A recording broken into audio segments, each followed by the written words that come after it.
All right, well, good evening, everyone. I'm going to call to order the August 17th, 2026 meeting of the Palo Alto City Council. Madam Clerk, would you please call the roll?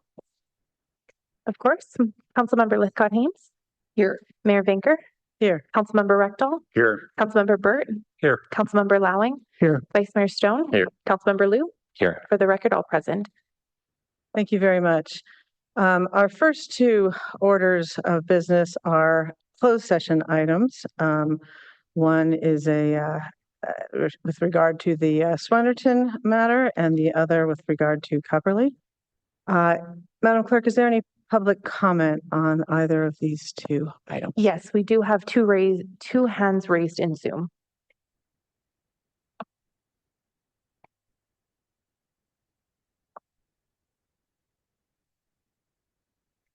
Our first speaker is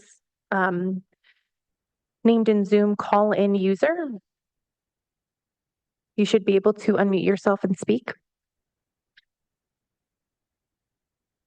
Can you hear me? Yes. Can you hear me? I Yes, just want to say that Julie Lithcott-Hames is a dirty nigger bulldyke and Greystone is a Okay, child you can end that comment. It's not related to items 1 or 2. Thank you. Our next speaker is Aram J.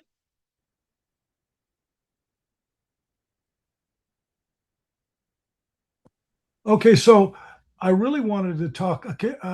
Okay, looks like it's running.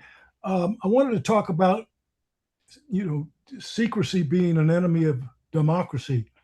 And for a very long time, I've tried to make the case that all these behind closed door sessions don't work. And as far as Cupperley goes, I would like nothing more than to see it rebuilt and great, facilities made there. It's old, it's fallen apart, but I will be voting no as long as you people continue. And I get a lot of people that call me around election time. They know I'm interested in this kind of stuff, elections and politics and all that. And I'm going to tell them straight up, y'all want to keep it secret behind closed doors? You don't want us to see the appraisal? God bless you, and let Jones dress you, as they say, because it ain't right. And you guys can make all your little excuses about, we're too dumb to be able to hear what's going on behind closed doors. And you can act, like I said, like it's a real democracy, but you're shooting yourself in the foot. And I'm not the only person. You've heard other people in public comments say the same thing. So why do you want to do all this work, put all this time in, having all these special sessions on Cupperley to make it look like a beautiful place, and then shoot yourself in the damn feet? Okay, don't do that. Okay, it all feels so Trumpian. That guy has everything behind closed doors. He doesn't want anything for the American public to be able to chime in on, right? And so you guys might want to call yourself Democrats, but I see you as right-wing Republicans at best. And I don't even want to defame Republicans. You Zionist wackos on the council, not every one of you, but a big bulk of you are sympathizers. Secrecy is a Zionist game. It's a Zionist game. That's their whole game. Everything is behind closed doors. My people do that. Not Jewish folks, but Zionists. Let's get that clear. I'm separating that out. Look at Keith. Huh? I mean, I've tried to get that man to sit down and talk with me about it. Lockheed and his weapon systems, and he ain't going to talk to me for nothing. Brother Jew, he's not going to share his Jewishness with me for a minute. But in any event, let's do the right thing on the Cupperley thing. Make it public while you still have the voters want to take care of Cupperley. It could be a really beautiful facility, but there's a lot of people that are going to say no to it because of your attitude. That's on you. Okay. And that concludes public comment on closed session items 1 and 2. All right. Thank you, Madam Clerk. May I have a motion to go into closed session? So moved. Second. Thank you. Please call the roll. Just confirm that was a motion by Councilmember Lowing and seconded by Councilmember Liu. Yes. Thank you. Vice Mayor Stone.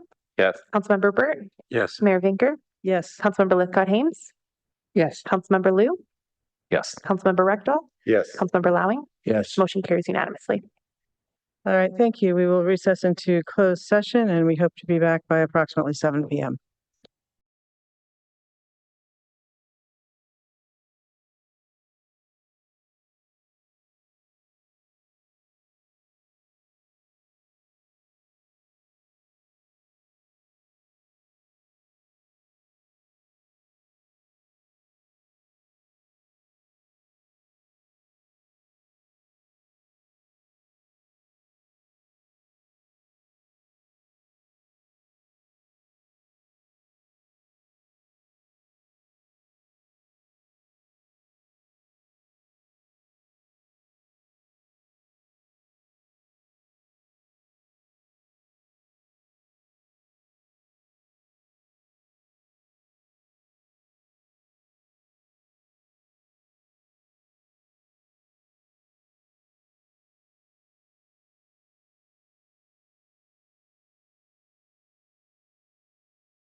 All right, so I'm going to call the meeting back to order in open session.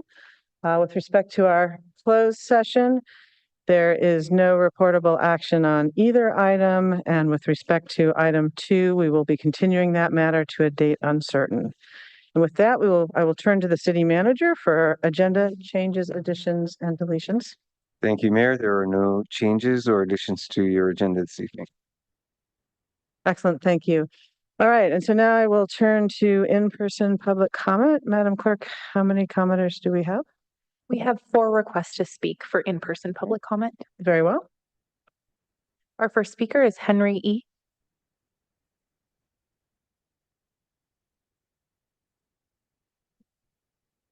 Thank you. Good to see you all again. I'm here at the suggestion of residents who are opposed to the plague of oversized vehicles polluting our residential neighborhoods. I'm here to propose a solution with a humane alternative for people of modest means, but for those who are here with considerable resources for convenience, out immediately. I've given you a draft preamble to an ordinance to accomplish this. This must be passed at next week's meeting and to solve this problem forthwith. We cannot allow this situation to continue. It's partly occurred because of the bike paths that were put along El Camino, which pushed the vehicles out from away from the Stanford campus. That solved Stanford's problem, but it created a new problem for the residents of our city. And now it's up to the council to solve that problem, and I believe it can do it with Stanford's help, which has an obligation in this regard to provide parking spaces on its lands for the people of modest means. For example, at Oak Creek Apartments, where I live, there's space parking lots where seniors with trailers could be accommodated, and as an industrial kitchen, there could be dinner served in the evening. And others could be accommodated perhaps in the parking lot of the unopened police station. Longer term, these problems must be addressed by a housing solution which provides space for people at various income levels, not just at the highest levels. And that is the ultimate solution, which we will be presenting practical plans to realize in the future. But for this immediate problem, action must be taken forthwith. Remove the oversized vehicles, a humane solution alternative, which we'll lay out in detail next time. But for those with high incomes who are there for convenience, zone them out, find them out, get them out. Thank you. Our next speaker is Avram F.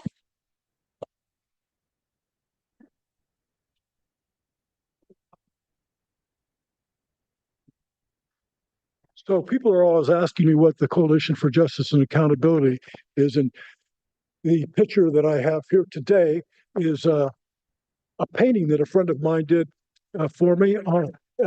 Actually, Raymond Goins took a selfie that day. We were down at the county building. We spent about an hour of the coalition that day with Margaret Abakova talking about the problems of tasers. So that's an idea of what the coalition exists. You can see we're a pretty diverse group. So I encouraged Raymond to run, Raymond Goins for city council, and other people did as well. I've worked with Raymond for the last 3 years, and on a wide variety of social justice issues. No tasers in our street, no tasers in our jail, no racist murals in our courthouse. And as a co-founder of the Coalition of Justice and Accountability about 25 years ago, I asked Raymond if he could take that issue on. He was relentless. He wrote letters to members of the Native American community.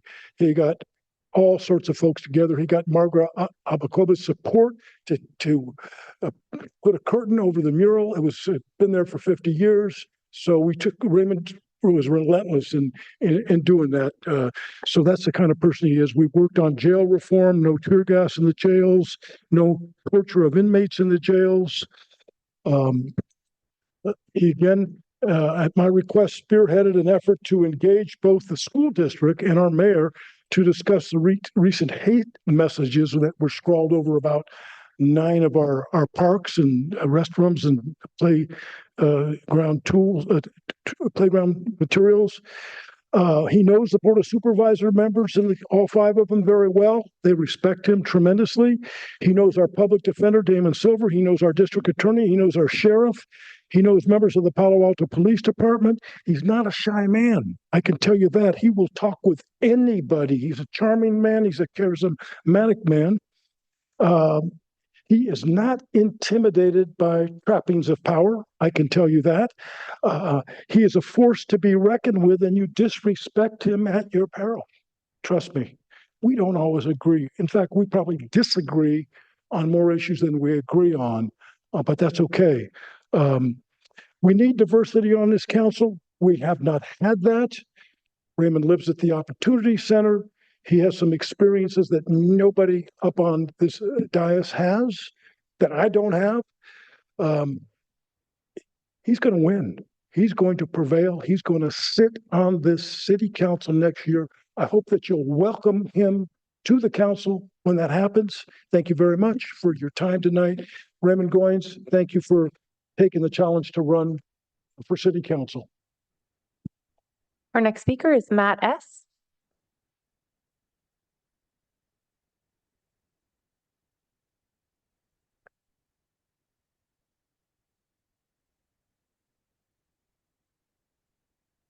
A friend helped me to understand that we have lost our way. Why are we so unrecognizing of the authoritarian overtake today? I won't ask you to condemn the horrors of our time. You failed to do that. You were set in stone on the matter of Palestine. All I am doing is asking you, protect those you've committed to serve. Defend our life and liberty. Those are obvious rights to ensure. And while ensuring life and liberty is important on the whole, preventing bodily harm is even a more important goal. Trump's feds are intent on harming us, using surveillance, just as in Gaza. No one here is safe until you blind their cameras. Our sister cities have become aware of these harms. Here's some. Sisters Stanford and Mountain View, and even Indiana's Bloomington. V is for victory. It's also the shape birds flock. The mayor's legacy is in hand, and we're up against the clock. If you are still unsure about the harms that mass surveillance poses in this time of authoritarianism, please come to the ALPR Awareness Rally in King Plaza this Thursday, August 20th at 5:30, and learn more from your constituents. Thank you. Our next speaker is Raymond G.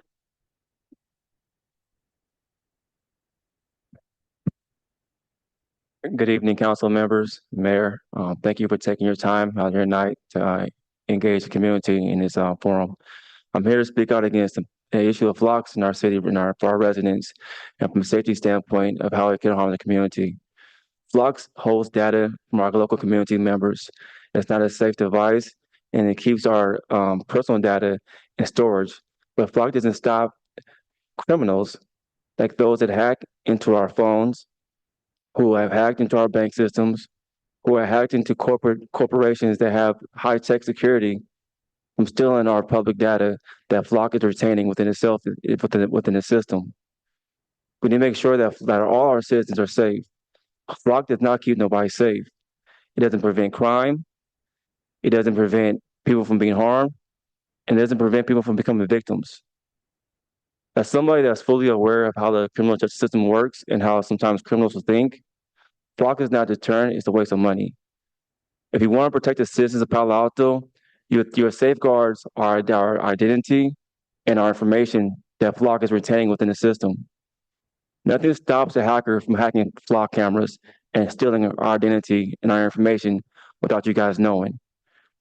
I'm aware because I've been in some community conversations with people that are aware of the tech industry, and there's a spyware called Pegasus. that can infiltrate flock systems, infiltrate your phones without a click or nobody getting into it. If you're unaware of Pegasus, I advise each and every one of you to look it up, do the research, and see what Pegasus is. So that way you can make sure that all Palo Alto residents and their security and their information and their data is safe. Again, thank you. I appreciate that. And thank you for your time. And that concludes public comment for in-person items not on the agenda. All right. Well, thank you, Madam Clerk, and thank you to our public commenters. Moving on to council member questions, comments, and announcements. Are there any? Okay. I am skipping tonight. I don't see any lights. We're behind. So 1, 2, 3. Okay. We are moving then on to our consent calendar.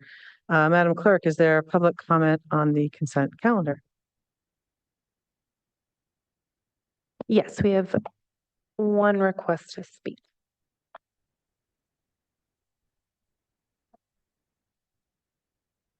Our first speaker is Avram F.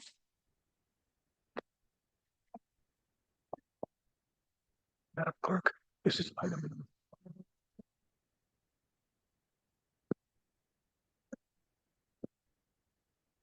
The number 5. Thank you very much. So, Ed, I routinely dog you, but tonight I want to commend you for the shelter, expanding the shelter program for our most vulnerable members in our community. It's a good start. We can do a lot more. As I'm told, this is the 3rd wealthiest city in the country, so it's a good start. But I just really wanted to let you know I appreciate that you have put that forward, and we'll go from there. And that concludes public comment on consent calendar items 3 through 5. Thank you. Okay, colleagues, are there any no votes or requests to pull or recusals? And if not, is there a motion to approve the consent calendar? I move the consent calendar. We have a second? Second. All right, seeing no lights for further discussion, Madam Clerk, could you please call the roll? Mayor Vinker, Yes. Councilmember Lowing, Yes. Vice Mayor Stone, Yes. Councilmember Rectal, Yes. Councilmember Lou, Yes. Councilmember Burt, Yes. Councilmember Lithcott-Hames. Yes. Motion carries unanimously. All right, thank you. And so now we'll turn back to the city manager. Thank you, Mayor. If I could ask the city clerk for assistance with a few slides.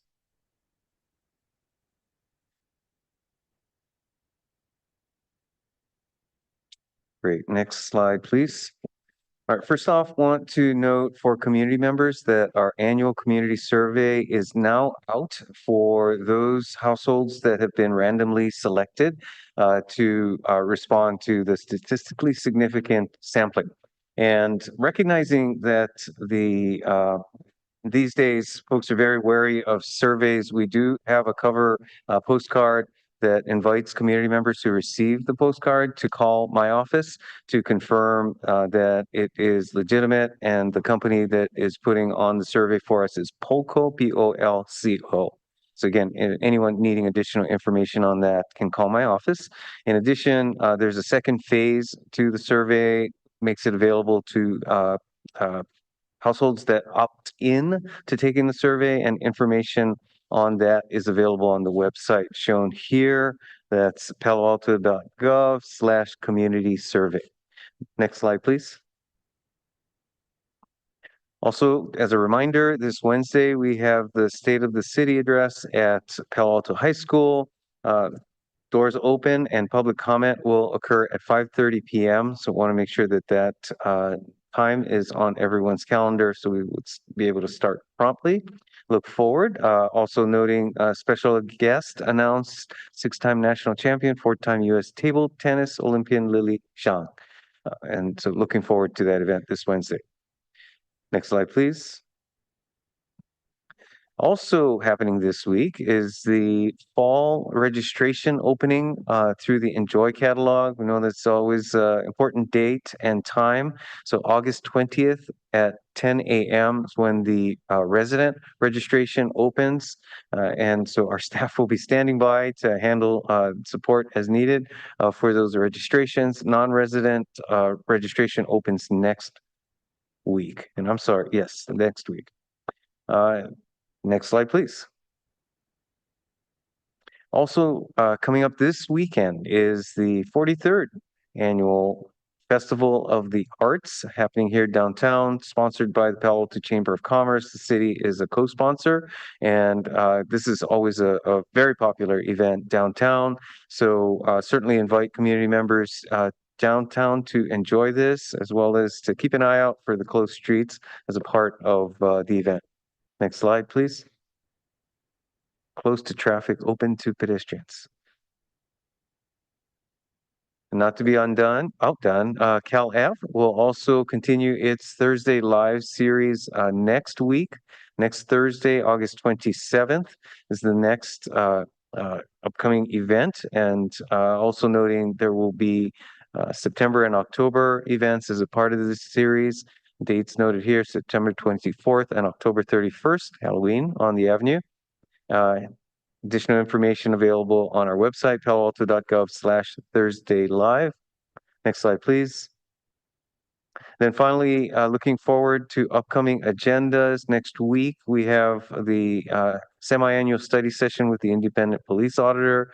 Also, the oversized vehicle parking update from staff and the ad hoc committee on that topic. And also the Buena Vista Mobile Home Park Regulatory Agreement, a three-party agreement update.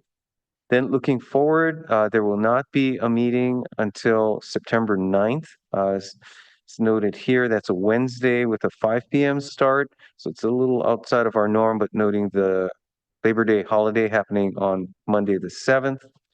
We have planned for a 2-hour closed session for the City Council to do its annual start of the council appointed officers evaluations, then follow with the study session on consultant contract management and 2 action items related to 470 Olive Avenue and an annual League of Cities delegate designation. Also expect a colleagues memo that evening. Additional information on that will be in the packet released this Thursday.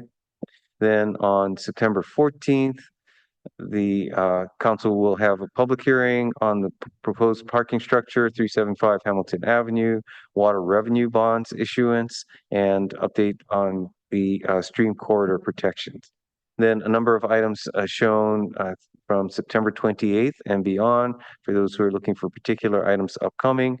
Other than that, back to you, Mayor.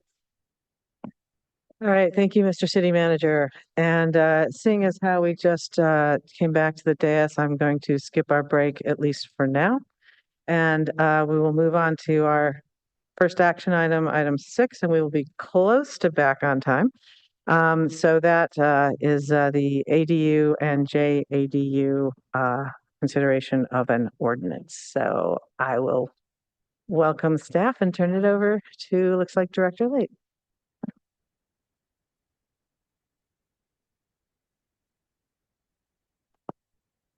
Good evening, Mayor and City Council. Jonathan Late, Director for Planning Development Services. And I'm going to ask Garrett Stalls, our Principal Planner with the department, to present this topic.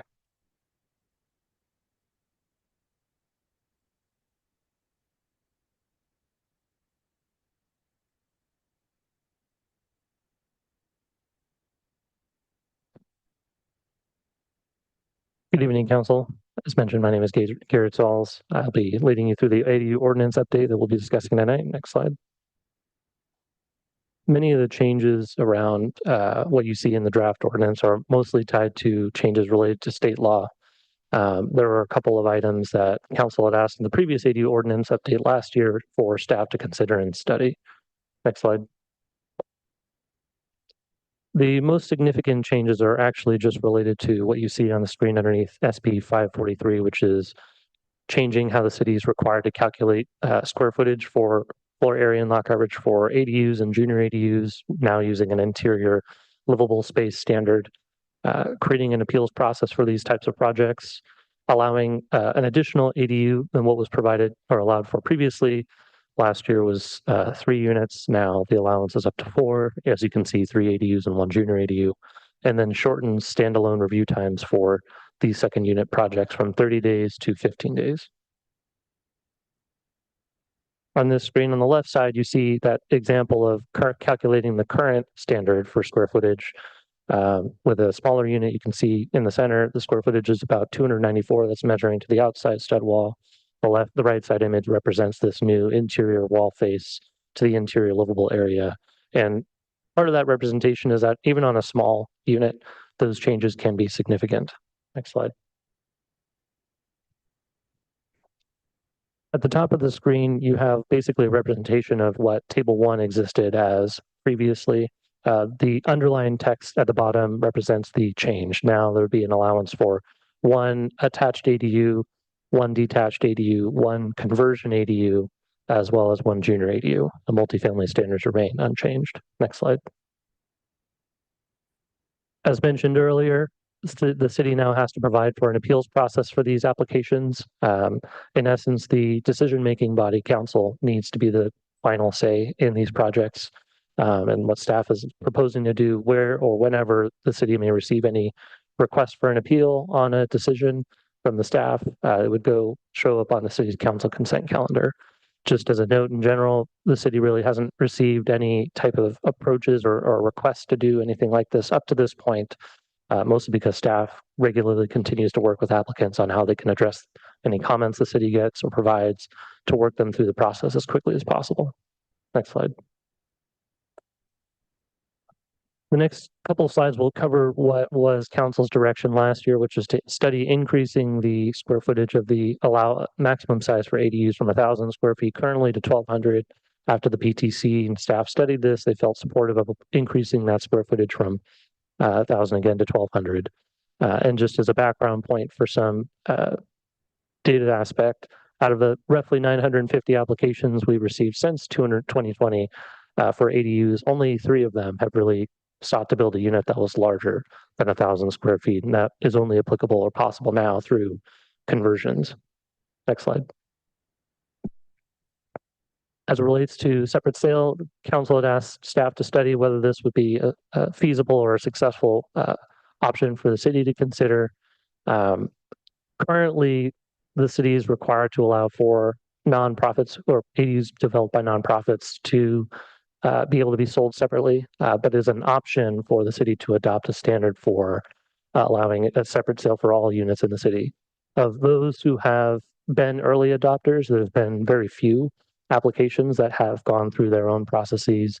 Just recently, the first ADU that was sold separately in San Jose was actually sold. But since then, there's been very few applications that they've actually processed. Some of the barriers that these jurisdictions noted when I reached out to them were requirements for lien owner consent, which if you still are paying off your mortgage, your bank basically needs to okay that you'd be able to do this. And many jurisdictions, when I reached out to them, noted that that was a major barrier for applicants to proceed under this, as well as just the potential nuances or uncertainties of application fees and process and how that can be a challenge for some applicants. Next slide. Continuing this, as staff was contemplating and putting together this ordinance, we felt that it was important to try to mirror something that's a bit more administrative rather than a discretionary process. If part of it is an interest in making this more successful or streamlined. And so what we had taken an approach of was to consider mirroring a lot of SB 9 process. JDUs cannot be sold separately. That's sort of irregardless of what the city might be opting into. But with that opt-in program, the city can choose to enact additional restrictions or requirements should they be interested to. So there could be a discretionary process. There could be other requirements for restricting the use of the space to be more of a residential use and not a commercial use. Or one of the items that was discussed at PTC was, potentially restricting some of these units to be deed restricted. As you can imagine, any additional barriers that is put up, it just makes it more complicated for an applicant to consider doing something like that. But after discussion, PTC ultimately didn't recommend incorporating this as a part of the draft ordinance tonight. Next slide. To touch on the supplemental memo that staff provided, the highlighted text that you see on the screen here represents the changes that we're looking to provide for in the attachments, which primarily are deleting some text that was inadvertently added in the center highlight, which doesn't actually exist in the current ordinance or in the city's online ordinance today and wasn't shown to be added in as a part of this. So that was strike. That's going to be strike to be removed. And on the far right side, the similar language for multifamily ADUs is not applicable under state law. So we're proposing to have that removed. Next slide. And staff's recommendation would be to approve the draft ordinance provided in the supplemental, in addition to the supplemental report, and to provide direction to staff on separate sale of second units. Next slide. And that concludes my presentation. All right. Well, thank you, Mr. Sauls and Director Late. Appreciate the presentation. I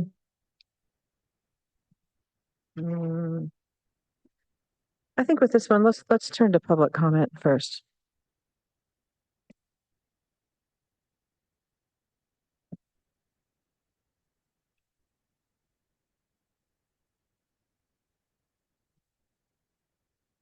Our first speaker is Henry E.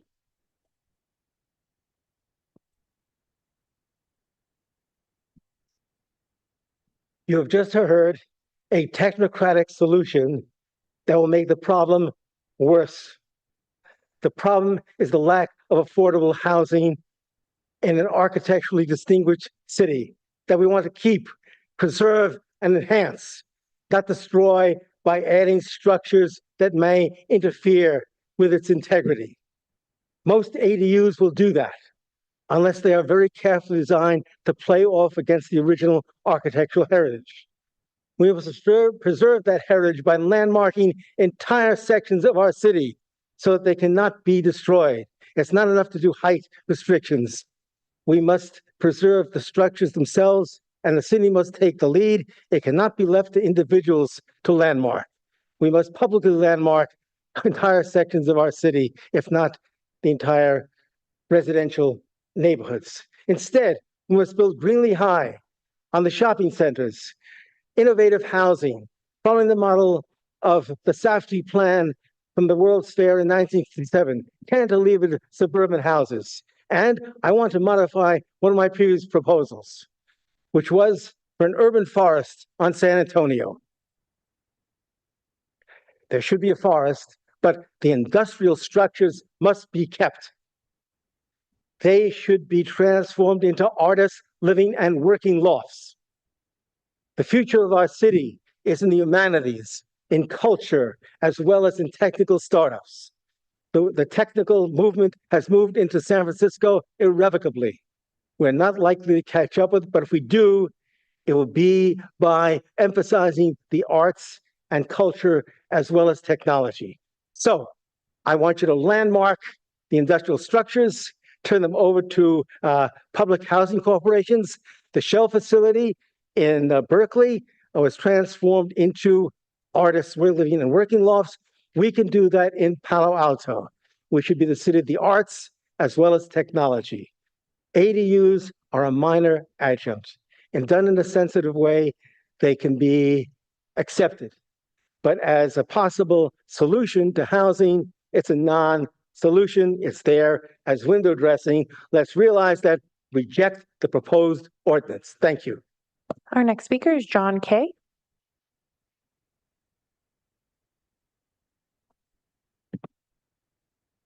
Vice Mayor Stone, council members, I have a different view about ADUs. I strongly support them.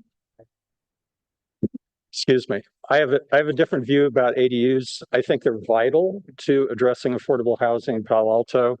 I guess I got 3 minutes tonight, which is great. So I want to talk about essentially 3 main points. The first one is pretty arcane, and I will tell you that right now. And I want to thank staff for engaging in some discussion about this. It has to do with the proposal that's at the bottom of page 6-7 of the staff report in the mini packet. And what the staff is asking you to do is to codify what I would call a use it or lose it rule. I don't think anyone has thought seriously about what the implications of this are for the community, because if this change is made in table 1, not table 2, it's going to destroy property values for anyone who's got a smaller house and is simply trying to build an ADU. The import of this is to take away the development rights that people would otherwise have under local zoning if they add a small ADU, like an 800 square foot ADU, to their property. I think this would be disastrous. I don't think anyone's really thought this through carefully. I wrote a letter about it to the PTC. I'm sorry I haven't had a chance to discuss it with any of you individually. I think it's deeply, deeply problematic, and I urge you to take it out of the proposed ordinance. The two other things I really want to emphasize, I've been talking about ADUs as 21st century starter homes. That's got three key elements. We have to make them bigger. That's partially addressed in the staff proposal. I think 1,600 square feet is a much better target than 1,200. But secondly, and really critically, you have to allow separate alienation. That's what staff has talked about. It's under AB 1033. And what that means is you can get separate financing and allow separate sales of what we would probably be calling condo ADUs or ADU condo homes. That's a huge change. It will allow people who don't have the money to build ADUs right now to build them. And then the third thing that we need to do to allow ADUs to become true 21st century starter homes is get rid of the impact fees. It is preposterous that you can build a scrape in Palo Alto, take a 1,500 square foot home or an 1,800 square foot home or a 2,000 square foot home and pay nothing in impact fees if you build a 6,000 square foot structure. Think about that. You're going to talk about impact fees, I understand later, but there's no reason tonight why you can't stop putting impact fees on ADUs when you do the same thing for scrapes. Thank you very much. Our next speaker is Jeremy L.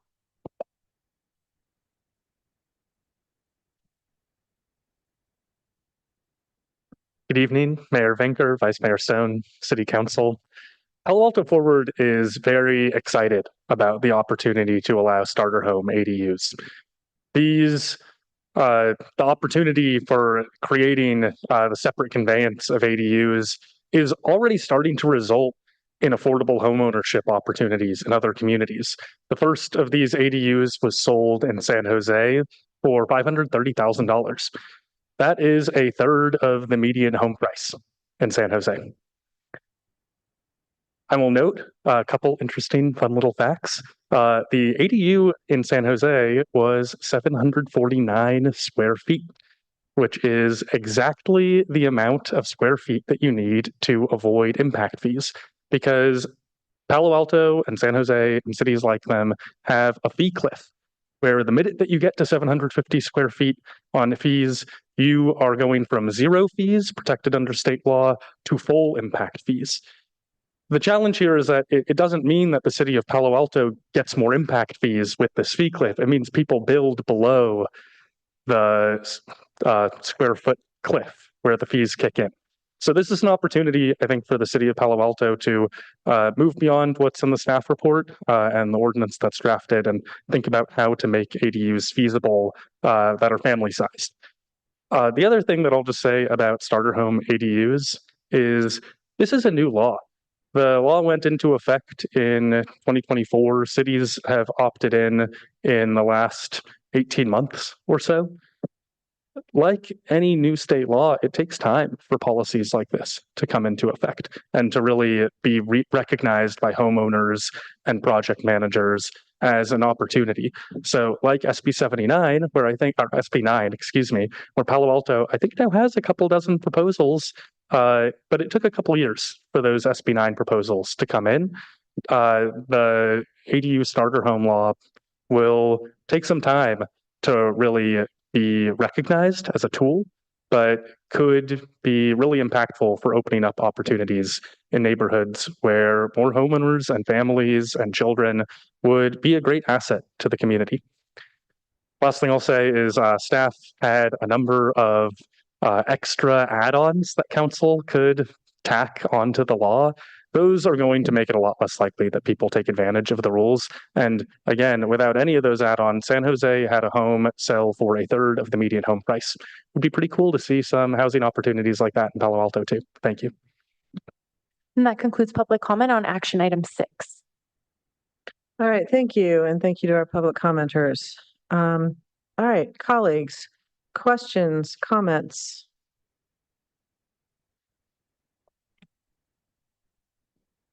Councilmember Lou. Thank you. I'll just ask some clarifying questions.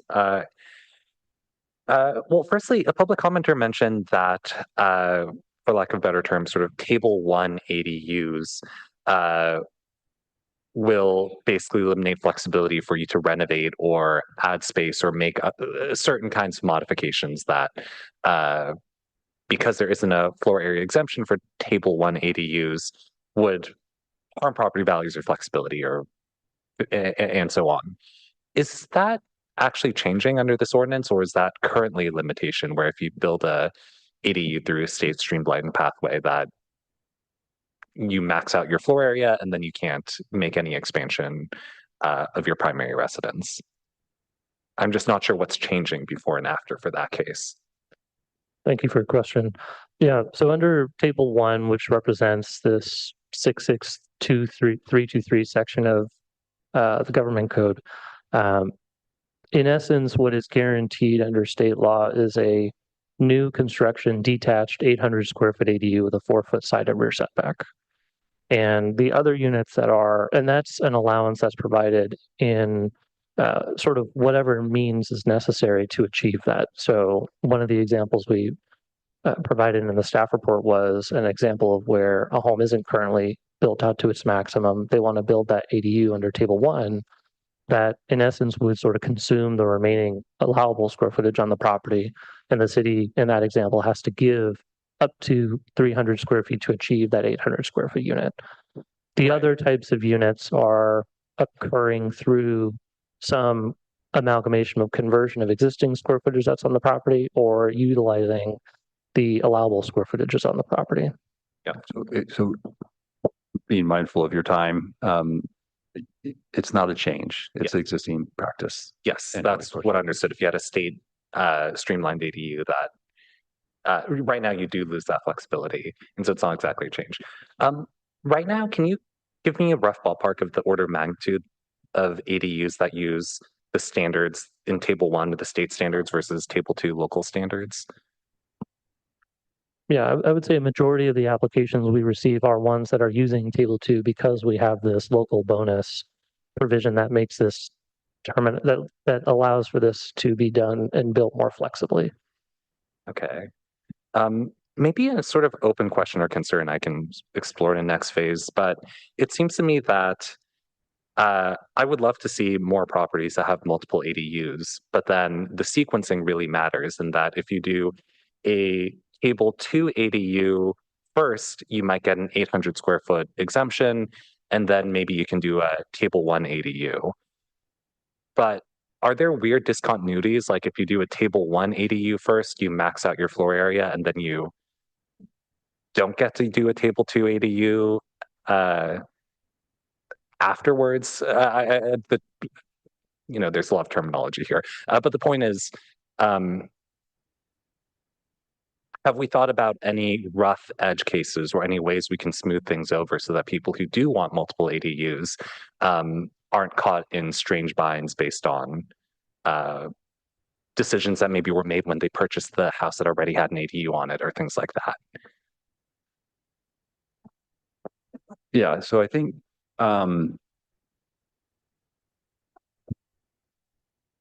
at the end of the day, it's a policy call for the council to decide how you want to approach ADUs. So you're correct. Sequencing matters on your ability to receive the bonus. The council in the past has sought to incentivize applicants going through table 2.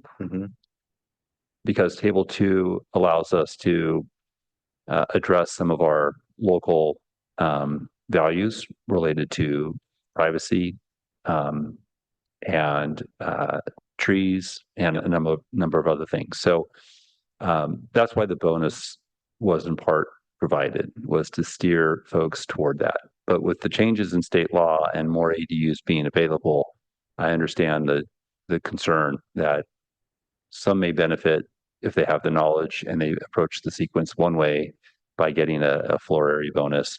But if you don't, or you approach it in the wrong way, you may not get that floor area bonus. Okay. That's the way the ordinance is set up now. And we have not, as a part of this ordinance, sought to remedy that, but to carry forward the existing bonuses that exist and to continue with table 1 as it is. Okay. I think this is something I'll explore more in the next round. I'd be interested in finding ways to correct or not have such disparate outcomes depending on the consultants you hire to sequence your ADUs or plan out your projects. Thank you. Vice Mayor Stone. Thank you, Madam Mayor. I support the PTC and the staff recommendation. So I kind of want to explore more though the ADU conveyance opportunities that exist here. But I have a couple questions for staff. I was looking through that draft ordinance. I mean, I guess one, I guess from staff's perspective, is this draft ordinance sort of ready to go for adoption tonight? It feels more like a rough draft than kind of other draft ordinances we get, but is this sort of staff's recommendation if we were to adopt it? Yeah, so I'll just note that this is provided to be responsive to the city council's ask that we explore this issue, and we prepared this ordinance to share it with the PTC in a draft format. There wasn't interest in pursuing it. We didn't do more work on it. So it's available here to show sort of the direction that something like this would proceed. Ultimately, the council could go forward if they wanted to, but we would probably want to take another pass at it just to make sure we've got everything buttoned up if this is something that the council wanted to pursue. Okay, and just, I mean, kind of understanding the PTC motion, okay, so on slide 9, you say PTC recommends staff return with more regional information when available, recommends no action at this time. So is the PTC recommendation hold off and wait until more time has just passed to observe this in other cities? In essence, yes, there Okay. wasn't enough data they felt to make an informed decision. Gotcha. And then a couple questions on then the draft ordinance, understanding that staff would want a little more time to clean this up. There were a couple things that didn't quite make sense to me. They may have been holdovers from kind of other areas within the code, like this idea of including a 600-foot notification requirement for ADU condos. I mean, why would that be necessary? Because I assume the conveyance would not be possible unless an ADU was already built. Like, I understand a notification if there is no, I understand notification if a new construction project is going to happen, but I would assume under this, you wouldn't be able to do this without a pre-existing ADU on property. Yeah. So when we put this ordinance together, we were, again, trying to mirror some premise and practice that we have with the SB 9 standards.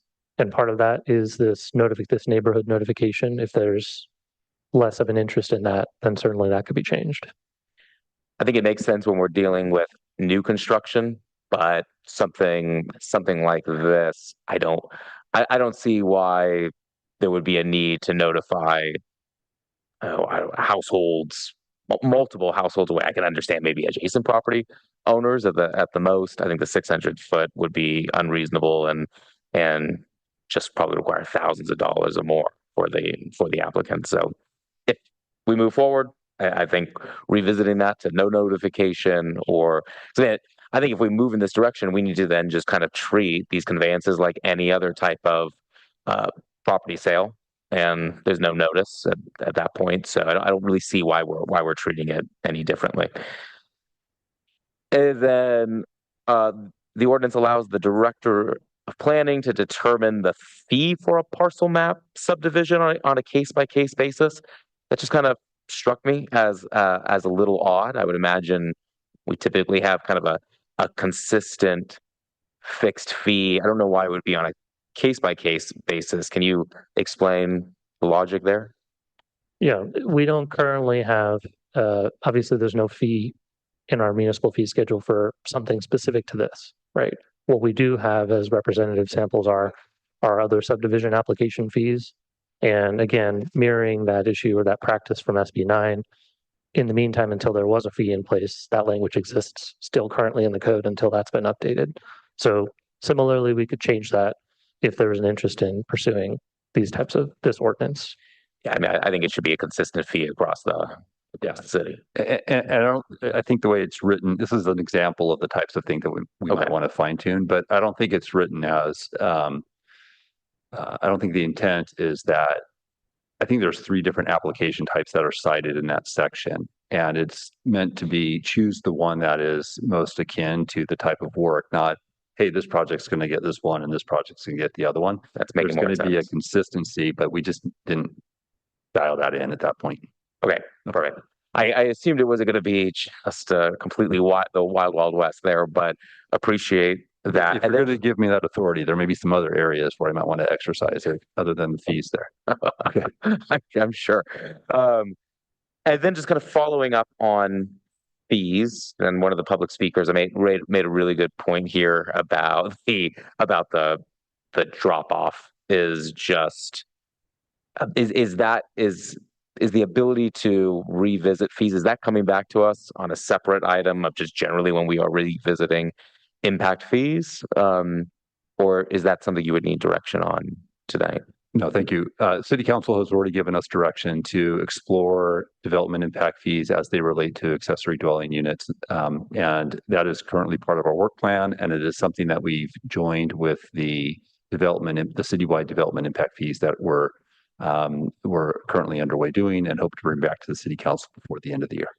Great. I'm excited to see that. No, I'm curious to hear my colleagues' thoughts on the ADU conveyance. I think it's a really exciting opportunity to be able to create more naturally affordable housing in our single family areas around the city, an opportunity that is generally precluded to most people who can't afford $3 million+ homes. I mean, if San Jose is any model, at a third, I mean, $1 million ADUs is not cheap, but hey, it still provides an opportunity for people to be able to buy those homes within our single family neighborhoods, which is a really exciting opportunity for something a little more accessible to middle class families. So excited for that conversation.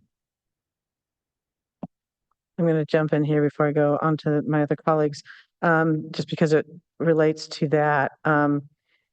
I love the concept of helping people start down the path of home ownership through conveying ADUs in some way, shape, or form. I will say, when I told my daughters who are 24 and 30 that it was on tonight's agenda, their eyes lit up. Worried that they could never come home and own property here. They thought, So I think it is something worth exploring and figuring out how to do. That said, I had a couple questions. I know we don't have a lot of prior data. We talked about San Jose and some of the others, but also nonprofits or certain ones are already permitted to do this. Do we have any data from them? Not yet, huh? Okay, so that's not, I was hoping that was another helpful source to look at. So I just want to be clear with the sort of the condo conveyance. So we would be essentially, I believe, selling the air rights to the structure. We're not talking about subdividing property. I just want to get that out there on the record. Could you describe that a little bit? Yeah, so if it was either an existing or proposed ADU, it would be on an existing property. It would be an air right that would be created. One of the things that we tried to anticipate or highlight, again, thinking about SB9, was that these could occur simultaneously. They could, so in that scenario, there could be examples where there could be new parcels created with new physical parcels created with new air parcels on the new ones. But generally, the initial sense of it is it would be an air parcel. Okay, so the initial sense is they are partial, but there could be some work in concert with SB9. So, okay, so if it's akin to a condo conveyance, I've never owned a condo, but usually there is like an HOA that manages commonly owned things such as common spaces, utilities, et cetera. Do we yet have a sense of how that would work when there's just two or three or four of you? It would be the same. It would be something akin to an HOA, and ultimately their their four main documents would cover those items: landscape, shared access, utilities if they have one meter instead of two individual meters. But it would cover all of those items. But it wouldn't be something the city is more, actively engaged with on those sort of nitty-gritty details. Okay, interesting. It's an interesting sort of it's not really a hybrid, but it's this micro version of it. Very, very interesting.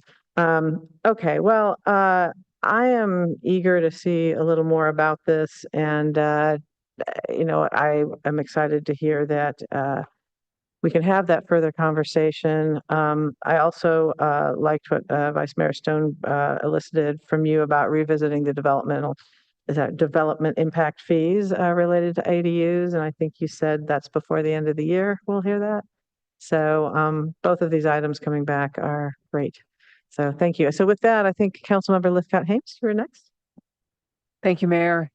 And thank you, Mr. Sauls, for your presentation, and Director Late for your tremendous work on this. It's so rewarding to have a conversation and see it come back with such great work supporting it, and to know that this is a really important facet of our city's efforts to do our part to address the housing crisis. Our next item is on a huge multifamily complex on San Antonio Road. It's the other end of the spectrum, something big and tall for a lot of people. These are tiny little things that homeowners can get involved in as part of the solution in their own lives, being able to downsize and to create housing for those who need to enter the housing market.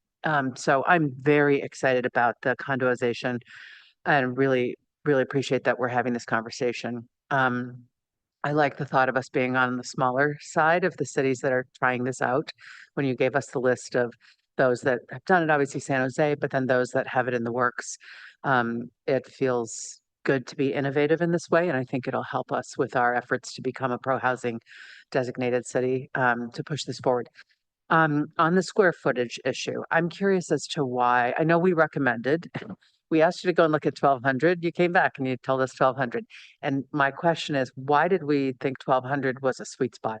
Do we have any evidence that going to 1,200 versus 1,400 or 1,600 is going to result in more applications? We've heard the complaints about the impact fees and people are stopping at 749. Do we have any sense that 1,200 is so needed that it actually is going to result in more applications? Yeah, the 1,200 square foot limitation is actually a provision under state law. So it identifies that within a local ordinance underneath Table 2, which under the government code is 66314, that the total floor area for a detached unit shall not exceed 1,200 square feet. So I think we were mostly taking that approach in that sense. Arguably, it only speaks to detached units. So in theory, it could be an attached unit that's larger than that. But currently, as the state law is written, it does put that cap on detached units to 1,200. Okay, thank you. I have heard seniors say that they want to downsize, but they think they might drive each other crazy if they were living in 1,200 square feet, and in order to sort of stay married and healthy, they might need 1,400 or 1,600. We can save that for a later date. I know that conversation is out there in the community. And one of the 3 units that was a conversion that is larger than 1,000 was an attached unit where they basically sort of split the house down the middle. In terms of the impact fees, I agree that it's a concern. We obviously want to incentivize ADUs, not disincentivize them. We don't want the impact fees to do that. I appreciate the concern that we don't charge impact fees for a full single family home scrape and add on, but yet we're charging for ADUs. And I appreciate that the work is underway and that you're coming back to us with an analysis, a nexus study, a feasibility study on impact fees, and ADUs are going to be part of that. And I'm hoping that that conversation will happen before the end of the year, for what it's worth. So to the separate conveyance issue or condoization, which does most interest me, I'm curious why we're saying that our ordinance is going to align with SB 9 instead of AB 1033, because my understanding is that while SB 9 allows the building of additional ADUs, it does not relate to the separate sale of them, whereas AB 1033 explicitly does. You know, in our approach to implementing it from a policy standpoint, we were thinking of SB 9 and the process that created, not so much that we were trying to circumvent or go around the minimum requirements from AB 1033. We are incorporating those as a part of this ordinance, but as a frame of reference for the public and I think for council to understand how we would intend to process them, we were trying to provide a recent example. All right, I understand that. I think you said in the staff report that we have based our draft ordinance, or somebody said to me that we've based it largely on San Jose's. Is that correct? That is Correct. attachment C? Yeah, correct. And yet we're saying it's kind of in draft form. So I'm feeling like if we're largely copied and pasted it from a city that's already done the work and has implemented it, is our draft language farther along than we may realize? Yeah, so again, this is language, I'm just really going to repeat sort of where I am. I think it is possibly in a condition where if, with some discrete direction from the council to make some changes that were addressed by the vice mayor and perhaps some other changes, we can go forward with implementation. We note that in our staff report, that this is something that the council could decide to go forward with. That said, again, we haven't done another review since the PTC's looked at it. And so we're looking maybe to get some direction. Are we heading the right path? If there is that discrete change, we could still do both. We could do that, do our scrub, and then we can return it back to the city council, possibly even on the consent calendar if the attorneys agree that we have sufficient direction on that. I see my time is short, so let me just say I am really excited about that, making the subtle changes, bringing it back to us on consent. I agree with the vice mayor that the requirement to notify all homeowners doesn't seem to apply in this circumstance because it's not new construction. So I'd like to see that come out. I also found it odd that we weren't sure how the planning director would set the fee. It might be the preliminary parcel map, or the SB 9 application. And so I understand that you've said we just have no fee for this yet, and we have representative samples from other subdivisions. And it'll be great to see us land on this is what it is, just so people we're transparent and people know what to expect. That's it for me for now. Thank you. Councilmember Burt. Thank you. So first, the question on the impact fees. If I remember right, part of the referral also was to look at scrapers, basically, if a smaller home was replaced by a larger home, and that we were either looking at equating impact fees to number of bedrooms or even square footage there. Is that correct? Yes, that was part of the council's direction. Good. And then first, I just want to say that I live in a neighborhood that almost half the homes have ADUs, and we historically had a lot, and we have more now. And it's been a rich addition to the neighborhood. That was part of what really informed me all the way back about 2005, when as a planning commission, we recommended to the council liberalizing our ADU ordinance, and the council didn't go along with it. And then in 2016, we had the opportunity on the council, and before the state liberalized their ADU laws, we put that in motion, and then the state then put theirs forward. But now we're looking at 4 ADUs for a parcel. And that is a long ways from where we were looking at liberalizing ADUs. And so I want to understand the implications of that better. First, what is the aggregate amount of additional square footage that a parcel can have if a typical single family home was maxed out on their floor area ratio at 6,000 square foot and they're allowed, what, 2,300 or something at a 0.4 FAR. How much additional square footage could they have between the 4 ADUs? So they're able to share it between two of the units, an ADU and a junior ADU underneath table 2. They're able to It share. would be 800, sorry, excuse me. So it's, and correct me if I'm wrong, Garrett, but potentially, depending on how it's sequenced, couldn't a property owner achieve up to 1,600 square feet of additional floor area? It could. So that would be the maximum beyond the base zoning standard. Okay, thanks. And then I did want, just on having people have a sense of size. The first home that we owned was a 2-bedroom, 1-bath that I think it was 1,150 square feet. We went up to 3-person family and it was actually fairly spacious in our eyes at that. It wasn't until we went to 4 that we had to have a larger house. But for starter homes, that's not an unreasonable size at 1,200 square feet. We used to have in the US average home sizes until through the, I think, 50s and 60s were far smaller than we are today. I don't remember. They were under 2,000 square feet on average. And so I just kind of wanted to make sure we have a context of that. And another question on this is there any parcel size constraint on this? So nothing on it. No. Okay. And then from a privacy standpoint, I was just at a home that had an ADU immediately behind it, and it was the ADU, if I recall correctly, was not a 2-story ADU, but the foundation had been raised a couple of feet, and the windows were transparent, looking directly into Eichler back windows, and had completely eliminated any sense of privacy there. What do we have in place, or are we considering to try to, if we're having this kind of proximity of structures with a 4-foot setback, to having any window placement requirements, similar to what we had done under the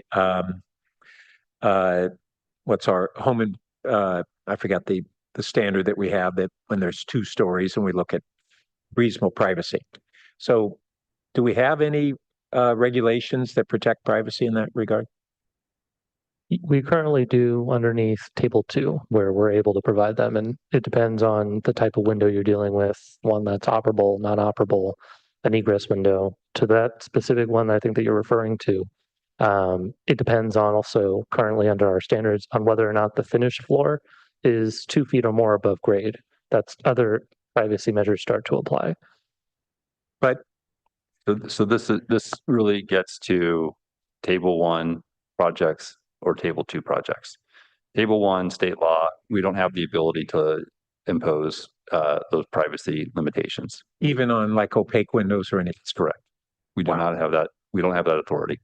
And that's why the table 2 scenario was created with the bonus floor area incentives to steer people toward, hey, we'd like to see some of these minimal protections, and in exchange for that, you get the square footage bonus. So I'll just note, because I'm over, but it's great that we have a formula, but it's really the outcome that we're looking at. Does it intrude on privacy or not? And so I'd really look at whether we have that as a standard versus if it's 1 foot and 15 inches, they can do whatever they want on that. So I'll just conceptually leave it at that. Councilmember Rectal. Yeah, with regard to the size, 1,200 square foot, our Eichler was 1,200 square feet. So, I mean, that's still a pretty good sized ADU.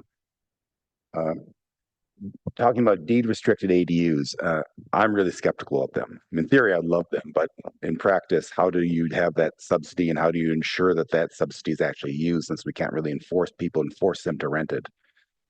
So I'm skeptical of that, but we want to look at that. We can make it work, but I'm skeptical. On slide 9, we talk AB 1154, JADU cannot be used for short-term rental. Does the city anticipate enforcing that? We currently do enforce complaints regarding short-term rental housing. But don't we It's don't not- we don't allow Short-term rental housing is not an allowed land use. So when we get a complaint about short-term rental housing, we enforce it, whether it's in a ADU or a principal residence. but doesn't Airbnb give us pay taxes for rentals in Palo Alto I believe the city does receive TOT tax. from Airbnb, but technically, but we only do it on a complaint based. That's correct. Okay. Let's see. Yeah, for sale ADUs, that's intriguing. It would be a way of getting homeowners a way into Palo Alto. It'd be relatively inexpensive.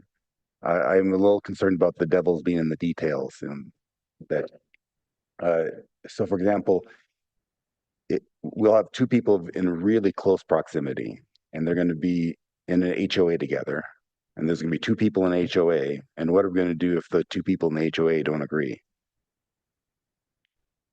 Presumably that will be set forth in the regulations. Okay, so the current version doesn't say anything about that. So that's one thing that. Well, so the city doesn't review the CC&Rs that are typically associated with these associations. This is so it's just you guys got to figure this out yourself. Private civil agreement that is put together and enforced civilly. Okay.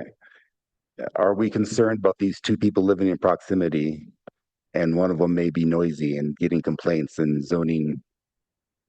It'll be like leaf blowers, but worse. Well, it's no different.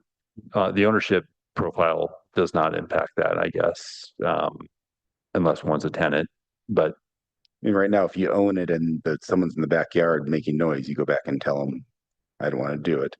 If you're both renters, you can call up the landlord and say, hey, tell the guy in the back to be quiet. Or you can go talk to the person. Yes. Well, assuming that didn't work, yes. So while I'm intrigued, I'm concerned that there will be some impacts that we haven't considered. So I think we should be careful as we study this. It won't necessarily be all happy, hunky-dory. And also, if a rental ADU becomes condoized, is sold, would we have tenant protections and relocation assistance? No, that kicks in at a higher unit density count than the ADU. So okay. No. Okay, and we don't anticipate adding that. Not at a staff level. Okay. Okay, that's all. Thank you. Councilmember Lowing. Thank you. For those of you that went over, you asked my questions, so I'll go short and make up the time here. But Sorry, I'll start cracking the whip. no, that's good. But Councilmember Byrd asked a question about privacy and also lot size. On lot size, in any area, are we going to be able to have sort of different rules for owned ADUs as opposed to leased ADUs? So, for example, there's no lot sizes right now, but could we impose that if we wanted to? You had to be an X size of lot to have a owned ADU. I just use that as an example, but I think there might be challenges to limiting people's ability to alienate their property, and that way we'd have to look at it closely. okay. That didn't come back from PTC. So, and I think this issue that did come back from PTC of residential purposes is something that, is also definitely worth consideration. I mean, we know that for the state, any ADU counts as a living unit, even if it's a office or a pool house. But our job is to try to get people into houses. So that's something I think is definitely worthy of consideration. I think we ought to go with the PTC recommendation, not to deal with this now. And what we're hearing is that this isn't really popular right now. One of the public commenters said that, it takes years to get going. So maybe that's not urgent, or that maybe is urgent, because until we start something, we don't know what the reception is going to be. So we want to get one out there. But all that said, is it sort of a build up to a question of not sure where that is on the planning department's set of objectives and priorities, and if we should sort of be putting this on you with any current deadline to do more work, get it back to PTC and process it. So I would put that then into a question. Is this something that in 2026 you have time to work on? The ownership piece is what I'm asking about. Yeah, I think if we get clear, well, so I actually don't know that we need to go back to the Planning and Transportation Commission. They've looked at the document that's included in your packet. They asked to return, but the council doesn't have to honor that. You could look at this document, you can ask us to make these discrete changes, and if they're clear enough, we can return with it back on the consent calendar. Again, I believe that's correct, and I'm seeing some nodding heads over there. So that's not that's something that we would be able to accomplish in this year, if that's something you were interested in. Yeah, I mean, my preference would be if you worked it, that you should take it back to PTC so that they can work it. Maybe it comes back unanimous and that becomes a consent item. I don't know. But I just want to check with you guys to see if this is even, in the realm of possibility for this year. Yeah, I think if we add more complexity to it, it has the potential to, eat into some other work that we're doing, and we'd have to prioritize it with the other council priorities. And the other thing is in general, we're looking at impact fees, but I think in this discussion, we're getting a little bit mixed up here, because a scraper is the same house with theoretically the same people living in it, and it goes away and there's a different unit. But if we're putting in 2 more ADUs, we're doing it theoretically to have 2 more people or families move here, which adds residents, hence the need for impact fees to pay for, other things that are amenities. So I think we're just kind of getting mixed up as to what those impact fees are for, policy wise, and sort of just literally spending wise. But looking at what they really are, I think is important. And we've said before, we think these are, in general, we have some work to do there. That's it for me. Thanks. All right, back to Councilmember Lou. Thank you. And some comments. I am all for going forward with ADU conveyance tonight. I think we've heard anecdotes how 1,200 square feet can be a really good starter home for a young family. I think there are reasons to move ahead of the curve, even if it's not a very common practice yet. It seems that there's some innovation needed in financing, in legal frameworks for maybe micro HOAs that, when there are more cities opting in, will sort of lift all the boats and help all of the cities and help the sort of overall implementation of ADU conveyance happen more quickly throughout the state. So I think moving early on this is actually good. And I'll also note that if we think there are problems, we can also adopt ordinances and pull this back and adjust this. I don't expect that there'd be any issues with that. I'm looking at staff and don't see any head shakes or nods. I think, there are a lot of considerations to the point about neighbors. Neighbors might get along, they might not, but there are already a lot of small townhome developments or sort of flats where a larger home are carved up in Palo Alto. And life moves on, the housing is still good. So one thing I will say, as I hope we can actually get to motion tonight that moves forward ADU conveyance, I don't think we need all of these potential objective standards, some of which were floated by the PTC. For example, I suspect that virtually all of the ADUs, or at least the ADUs that might be most disruptive to single family homes, are already in R1 zones.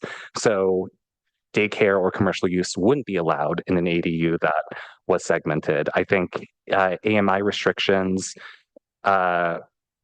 or other sorts of processes will make what could be a promising path for single family homes that needs to sort of evolve over time. Just something that doesn't evolve in Palo Alto and is pretty stifled at this early stage. I had a couple of other directions I'd be interested in exploring. I think I'd be interested in extending some square footage exemption to sort of state streamline table 1 ADUs as well. So you don't have this weird dynamic where, depending on how slick your consultants are, you either get a 800 square foot bonus or a 1600 square foot bonus. I think other cities have near us do allow more square footage in R1 homes, and allowing more ADUs and larger ADUs isn't necessarily a problem for me. I would also go a little bit further. I think if we think 1,200 square feet is actually a really great size for a starter home, while there are state definitions around 1,200 square foot ADUs, there's nothing stopping us from saying 1,400 square feet is the right number for table 2 sort of locally implemented ADUs, right? Like that. Right, if we think 1,200 square feet is a good starter home number, and we put the cap at 1,200 square feet, there won't be as many lots and situations that are in that like 1,100 to 1,200 square foot range. I think if we loosen up to 1,400 square feet, there might be more options for that starter home ADU conveyance sort of range. So just to wrap up, would love to move forward on ADU conveyance in a sort of simple and streamlined form that can sort of get the ecosystem rolling in Palo Alto. I would also go further in a couple other respects and would be interested in seeing if colleagues had comments there. But understand those are a bit more of a stretch, and would just be happy if we move forward with ADU conveyance today. Councilmember Liscott-Hames. Thank you, Mayor. To my colleagues, council members Burt and Rectal, talking about the 1,200 square foot, I totally agree. My starter home was 1,200 square feet. And I think we all agree that that's an appropriate size for young people starting out. What I was referring to was the people we're trying to incentivize to downsize from their larger single family home, the seniors that are sitting on a large asset, a large home that's way many more square feet than they need, but they don't want to be crammed into what will likely be where they age in place. So it's what size does it need to be in order to make it attractive for them to build it, move into it, and free up that older home out into the market for young families, say with that fourth family member or that second or third kid. That was my point there. I very much like your language, Councilmember Liu, the instinct to be ahead of the curve here and to make it possible for people to get into home ownership at a more affordable level, give them access to financing. So I'm just delighted that we're doing this. I would like to move that we approve the draft ordinance, increasing the ADU maximum in Palo Alto to 1,200 square feet and include attachment C, which would allow for ADUs to be separately conveyed real property. I would suggest we do not go forward with the 600-foot neighborhood notification and that we clarify the fee for the application. Certainly open to any other edits and amendments if there's a second. I'll second. I actually sent a draft motion to the clerk that I think mirrors what you just made if you accept it.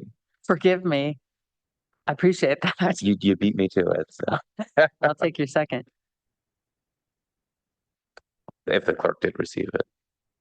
Okay, well, perhaps we can then see it on the screen so you can, and then if you want to speak further to your motion in your second.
Madam Clerk, I think the maker at least indicated interest in just using my motion as the maker's primary motion to make it easier on you if we're I agree with that. if we're yes. aligned. Sorry I didn't make that clear. Now that you've written both.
Councilmember Lipstadt Ames, does this match kind of what your initial motion was? I think it's very close. Thank you. I think Madam Clerk and the seconder, Vice Mayor, I think it's got to be to allow for separate ADU conveyance ordinance.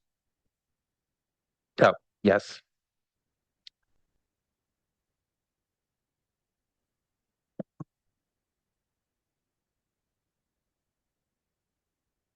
And what does it mean to be approving the PTC motion? Oh, sorry. Recommendation to approve staff and PTC recommendation. Thanks for catching that.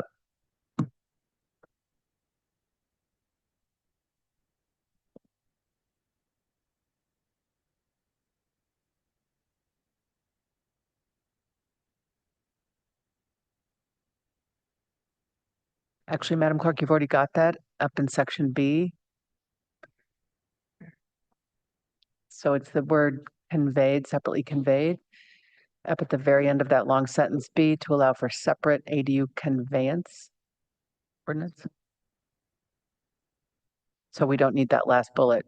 What we need is that language in the last bullet about conveyance to be about word number 9 or 10 in that long sentence of B.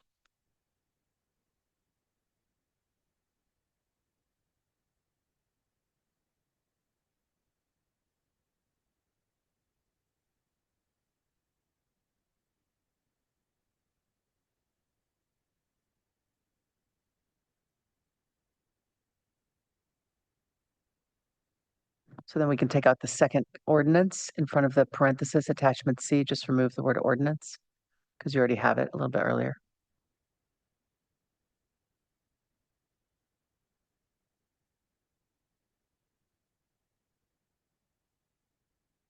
Okay, I wanted to see if the mover and seconder are coordinated. Okay. We have our motion. Did you want to say anything further to speak to your motion, I don't. Thank you. Vice Mayor? Okay, Councilmember Lou? Maybe one question about that last bullet point, require units to be only used for residential purposes. In R1 zones, you would need a CUP for potentially having a standalone daycare center. And are we saying that ADUs through this mechanism could never be converted to daycare center, even if they have a CUP. Or I'm just trying to confirm what the intent of that last bullet point is.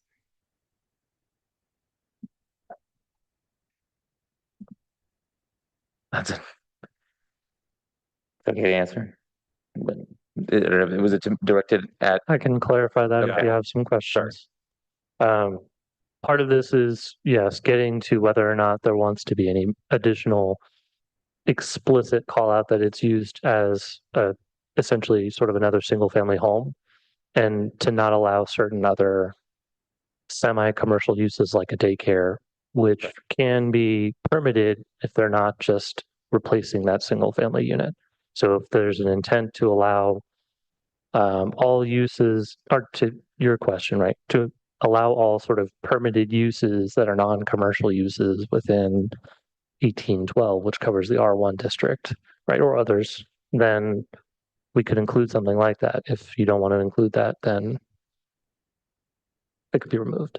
The point, I think, was more so just to highlight the interest that some council members had noted before about ensuring these are being used for residential purposes. Right. Right. And the only edge cases would be sometimes ADUs can be part of multifamily properties that might be in a, I don't know, mixed use zone. And we're saying those ADUs can never be used for mixed use, like retail in some cases. And we're saying that CUPs for daycare centers or I guess religious uses are also allowed in R1 zones can never happen under the current language, which seems like we're being a little oddly specific. We're being defensive of something we don't need to be defensive about. Because I also have a stake in allowing some flexibility for childcare and things like that. But I think that's also something I can come back to at a future date. One other point I'm just curious if the maker and seconder would be interested in. Remember, and I hate to interrupt, but just before you move on, I just wanted to raise a related concern. Is that I do think it's a policy decision as to whether you allow conditionally permitted or even locally permitted non-residential uses in ADUs, but there are some state laws that allow certain uses by right in residential zones. So if we are going to preserve this and like small daycares, for example, and I don't know at this point, whether, there would be an exception for an ADU that would, allow that prohibition, or whether there are other uses, the whole universe of other uses that are out there like that. So if we were going to move forward with this language tonight, I would recommend, adding something to the effect, unless, inconsistent with state law into the ordinance. Right. Yeah. Home daycare licensing is tricky in multifamily properties, which this would technically be. And yeah, I mean, I'd suggest adding a carve out to that effect. Well, the other substantive thing I want to ask was whether the maker and seconder would be interested in allowing 1,400 square feet for table 2 ADUs. So these are the ADUs that do have privacy screening. Because as excited as I would be to live in a 1,200 square foot ADU, I would be that much more excited to potentially live in a 1,400 square foot ADU. And these table 2 ADUs have privacy screening, protected trees, and have a number of other values that we've sort of agreed on. So the couple hundred square feet is maybe a third bedroom in some cases. So I'm curious if the maker and or seconder. I'm going to chime in on this. So the provisions of the state ADU law that allow for locally adopted ordinances, they actually put a cap on the ADU size at 1,200 square feet. There's nothing preventing the council from establishing a different process from allowing larger units, but it wouldn't be an ADU under those provisions of the government code. Okay, so, okay, my mistake then. I thought I thought table 2 ADUs had a potentially different cap than the table 1. They do, but it's 1,200 square feet. But still, okay, and then I'll drop that point. Yeah. Mayor, I left something off, one of my prongs, if I may just make sure that the motion is complete. I think this bit about setting a consistent fee. I think Vice Mayor, you raised that as well, the concern about the ambiguity about the fee for the applicant, whether it was based on SB9 or parcel map, or I thought that should be included in the motion. Are you okay with that? Yeah, well, staff's response made me feel better about it. So maybe staff can kind of explain that one more time. So I would just maybe add another bullet point here to say, update the, clarify section M of the ordinance related to fees and establish a set fee. Works for me. That works for me too. Good. Okay, so we have the motion set. So now let's continue with council member conversation or comment. Council member Lowing, thank you for your patience. Okay, thank you. First of all, in A, you say that this is approval of the Transportation Commission recommendation, which it's not. Their 6-0 vote was to approve only the first part and to bring back to them the second part. So that's actually not correct. And I think I think that's appropriate, as I said before, because we only got sort of half of it, and we've got a half written suggestion for the ordinance. Why not let PTC do their work? I think this should be going back to PTC and then potentially come on consent calendar. We just had an item last week where PTC was told something could be brought back to them, and it wasn't. And we're kind of doing it again. And I just think that that's their job, is to process it. And I don't say this as a PTC alum. I just think it's the right commission process to have them work and do their thing and come back to us with the recommendation. And if that takes an extra few weeks, I don't think that changes our lives in this regard. So I would move an amendment to B that said that staff returns to PTC an ordinance to allow for separate ADU conveyance, and we know that after that it will come to us. Second. I do not accept that amendment. I do appreciate the clarity, though, on A. That needs to be fleshed out to be more accurate. It was approved staff and Planning and Transportation Committee recommendation on increasing the maximum limit to 1,200 square feet. Then, Madam Mayor, I would move that as a substitute motion. Okay. Does the second persist? Yeah, second persists. Okay. I think that's proper, right? So now you can speak to your motion. You have anything for us? I'm completely in support of pursuing this and probably at some stage approving it here at council. I just think that it's just not the right process to get the right outcome, even in the same amount of time. Seconder, do you want to speak to your second? No. Okay, further discussion on this motion, I think, before, so Councilmember Burt, you want to speak to this pending motion? Okay, please. Yeah, I mean, these are substantial actions and worthy of consideration, but I think we should take it through a full vetting through the PTC, and then we can decide whether we agree or disagree with their recommendations. But kind of rushing through substantive changes from the dais without having their more thoughtful input, and for that matter, whether staff will have additional thoughts on that, I think is unnecessary. And so I think it is appropriate that it go to the PTC. Vice Mayor Stone. Well, just a question for staff. My understanding is this has been vetted by the PTC. I don't see any substantive changes here. So I'm not opposed to the PTC covering this item. That is proper process, but I feel like they already have, and they just chose not to move forward. And council now might be disagreeing with PTC that this is the right time to move it forward.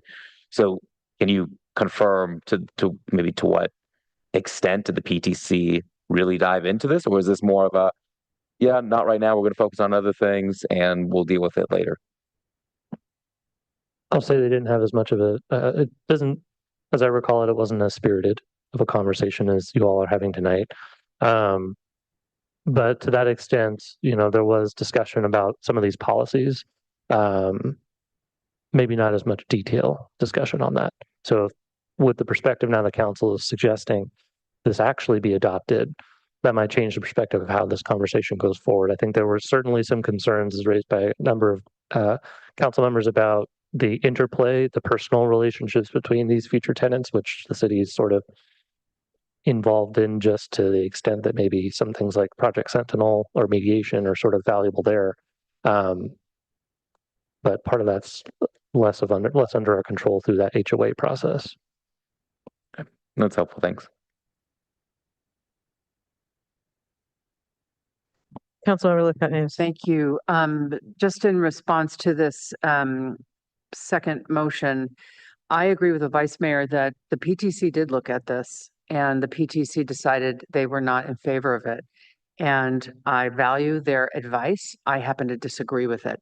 And I would much rather take an innovative approach in furtherance of our efforts to be a pro-housing designated city, pass this ordinance. If it turns out that it is wreaking havoc in our city, we can undo it with an emergency ordinance.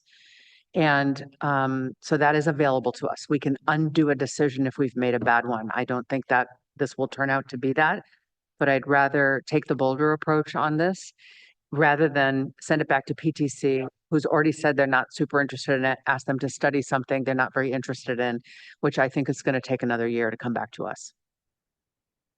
Councilmember Burt. So first, I want to make sure I'm clear on whether the PTC had on the question of the condo conveyance. My understanding is that they had not recommended against it. They simply were not at that time ready to recommend for it. Is that a correct characterization? Yes. Okay, so that's different from what we just heard. And then the other three, these bullets, were all of those reviewed by the PTC?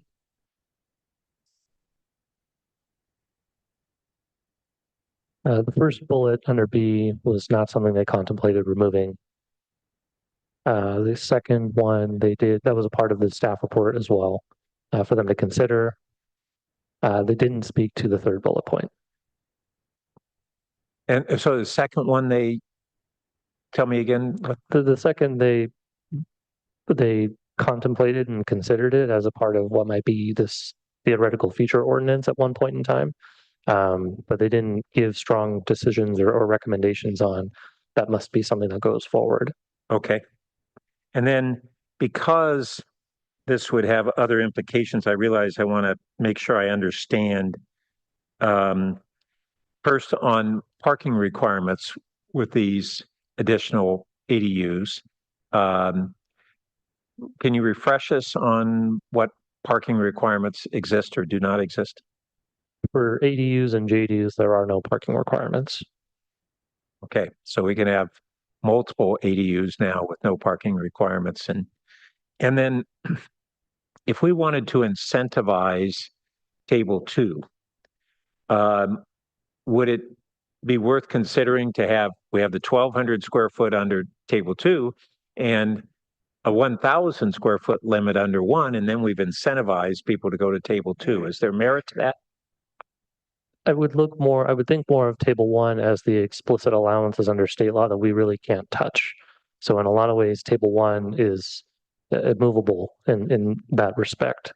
The square footages, the numbers that you see in those are set under Government Code 66323. Table 2 is the only area where the city has more authority to move that around. Okay.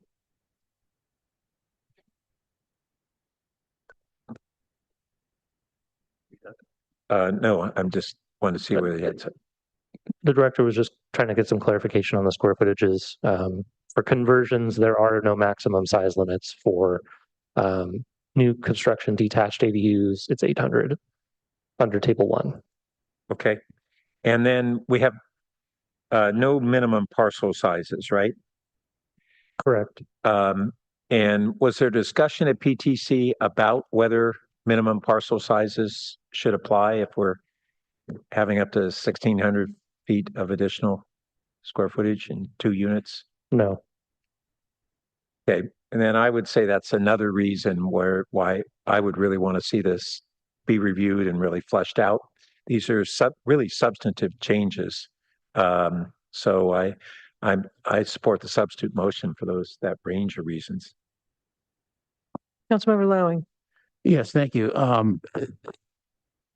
Let's try to deal with the facts here. The PTC didn't say they weren't interested in it or bored with it or didn't want to do it or didn't want to consider it.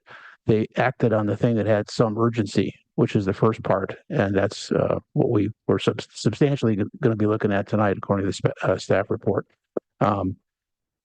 Now, the specific direction to PTC is that we have council direction. We are interested in it. We're interested in moving on it pretty soon, as opposed to maybe a year from now, which gets me to the second point of it's not going to be a year from now because the planning department determines with the chair and the vice chair what the agenda is going to be. So if we say we want it back in 90 days, not 365 days, then that's what we'll get. So again, I just don't see that there's any downside to this besides a few weeks of contemplation by the folks that are immersed in this. Thank you. What concerns me a little bit about this process is that we did, at least in my recollection, have pretty clear direction at council previously that we were interested and excited by ADU conveyance. And then when it went to the PTC, it was sort of punted maybe a year, maybe sooner, maybe indefinitely. And I would support this motion if it were clear that the ordinance that we want back is meant to be streamlined and actually allow most situations to proceed with ADU conveyance. Otherwise, I agree with the point that based on, I think, some of the stipulations that the PTC wanted to add in and sort of looking at slide 9, that there will probably be an impasse and with the PTC and council may just disagree. So if there was some clarification on the motion just about. Could you articulate that? Okay. It would be something like direct planning PTC, direct staff to return to PTC with an ordinance to allow streamlined ADU conveyance and then come back with council with their recommendation. I think the point that's fine that it's streamlined, they can interpret it somewhat, but if their definition of streamlined is discretionary process, deed restricted, with many other hoops to jump through, then it's very much against the spirit of what we're sort of moving forward. I have no problem with that. And I just saw that as a list of things that just came up in their casual discussion, not stuff that they wanted to do include, but we don't know that. So that'd be another reason to get that. But I don't disagree with your language at all. Okay. I accept it. Did the clerk get that?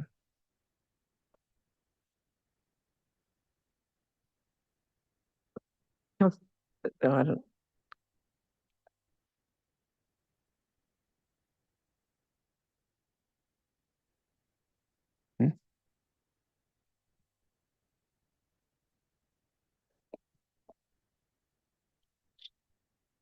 Somebody needs to give you some type. I believe under the substitute motion B, I added the words to allow streamlined separate ADU conveyance and then come back to council with their recommendation.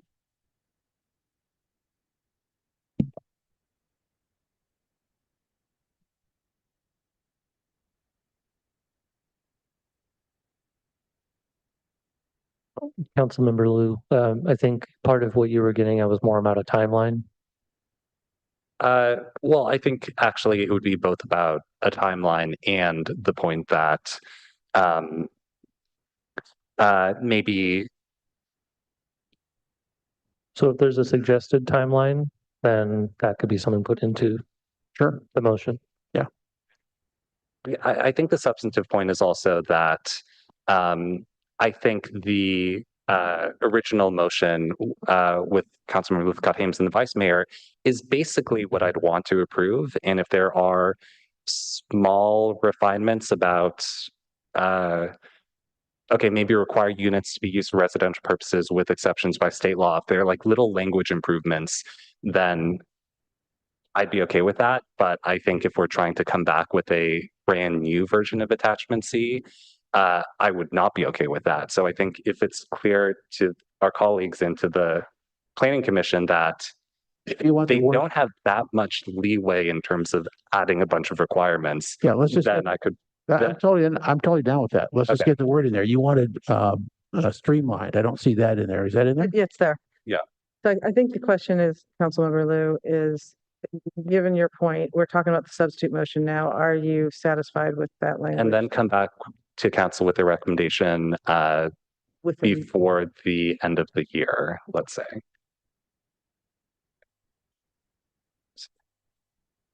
Okay. Staff had mentioned 90 days. Me. I accept that. Okay, no, are you all set with your language so I can move on to the next council member? Councilmember allowing your. Good. You're set. Okay. Councilmember Lithcott Hames. Thank you. I appreciate all the back and forth here. We're all trying to get it right and do the right thing. I want to clarify that I believe this council a year plus ago did direct staff to come back with an ordinance related to 1,200 square feet and the separate conveyance of ADUs. And you did that, and you took it through our process, which is to consult with the PTC. And the PTC, as reported in our staff report, said they didn't feel there was sufficient regional data to inform their decision about whether this is a good idea. And that's a valid perspective. Some of us just have a different perspective, which is we don't need to wait for the regional data. We're Palo Alto. We're the city of innovation. We've always been the first in so many realms. So why not be a little bit braver and a little bit bolder when it comes to experimenting with ADUs as a path to home ownership? That's the difference between the approach the PTC has recently taken on this item and the approach we're taking in the first motion on the table. Councilmember Burt. Just briefly, that we are now giving a different direction to PTC and a tight timeline. And the different direction is that we want them to necessarily come back with that as opposed to exploring it. Those are two different things. I don't see anybody here tonight from PTC to ask, so we can't do that right now. Okay, any further discussion on the substitute motion? Seeing none, Madam Clerk, would you call the roll?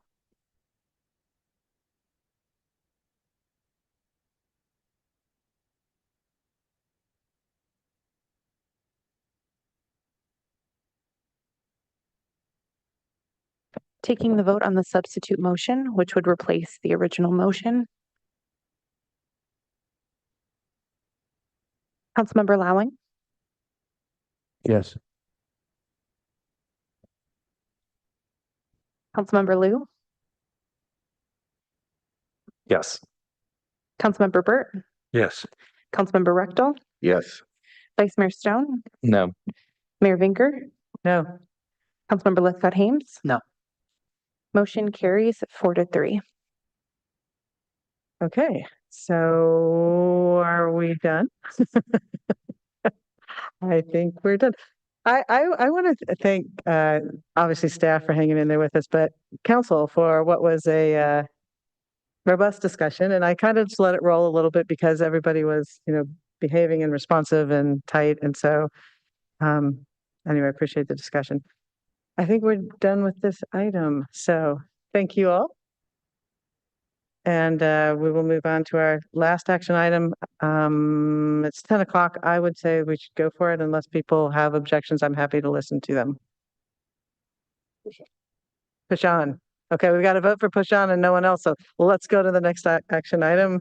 Action item 7, public hearing, quasi judicial 762 San Antonio Road.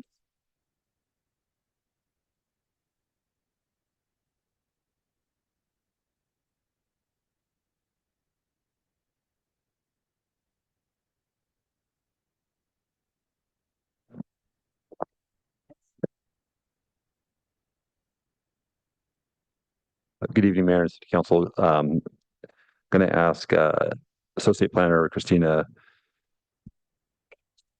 Dobkevicius, is that close? To present tonight's item. I practice that a lot. And then when it comes to like game time, I'm blank. Well, I can say welcome, Ms. Dobkevicius. Dobkevicius. Dobkevicius. Oh, okay, excellent. So I thought I might get it to say it. All right, welcome and thank you. Thank you. Good evening, Mayor and council members.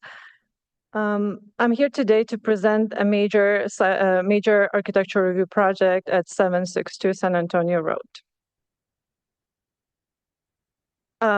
Just a little bit of background about the project. Applicants submitted a compliant SB 330 pre-application back in January 2024. Accordingly, the project is evaluated based on the development standards in effect at that time. The project has had 2 architectural review board hearings, and the second one following the completion of CEQA. And then just to mention that as of publishing the staff report, the city has received multiple comments, public comments in support of the project. Briefly about the site. The site consists of 2 parcels located at 762 San Antonio Road and the adjacent parcel on Leghorn Street. These 2 parcels would be merged to form a 2-acre site through a lot merger application. Given the project's proximity to Mountain View, staff coordinated with the city of Mountain View and provided notifications to adjacent neighbors in the area. The project would replace the existing truck rental use by demolishing 3 existing commercial buildings and constructing an 8-story, 228-unit multifamily residential development, which will include 30 units for low-income tenants. 248 above-ground parking spaces are also anticipated as part of the project, with 3 outdoor amenity areas on the 4th, 7th, and 8th floors. Because the project is processed under the builder's remedy, the city may only apply objective standards that would allow the proposed density. And based on the project's proposed density and floor area ratio, the El Camino Real Focus Area standards are the applicable zoning framework for this project. Under state density bonus law, the applicant is also requesting waivers of applicable standards, which are included in the attachment D and E of the staff report.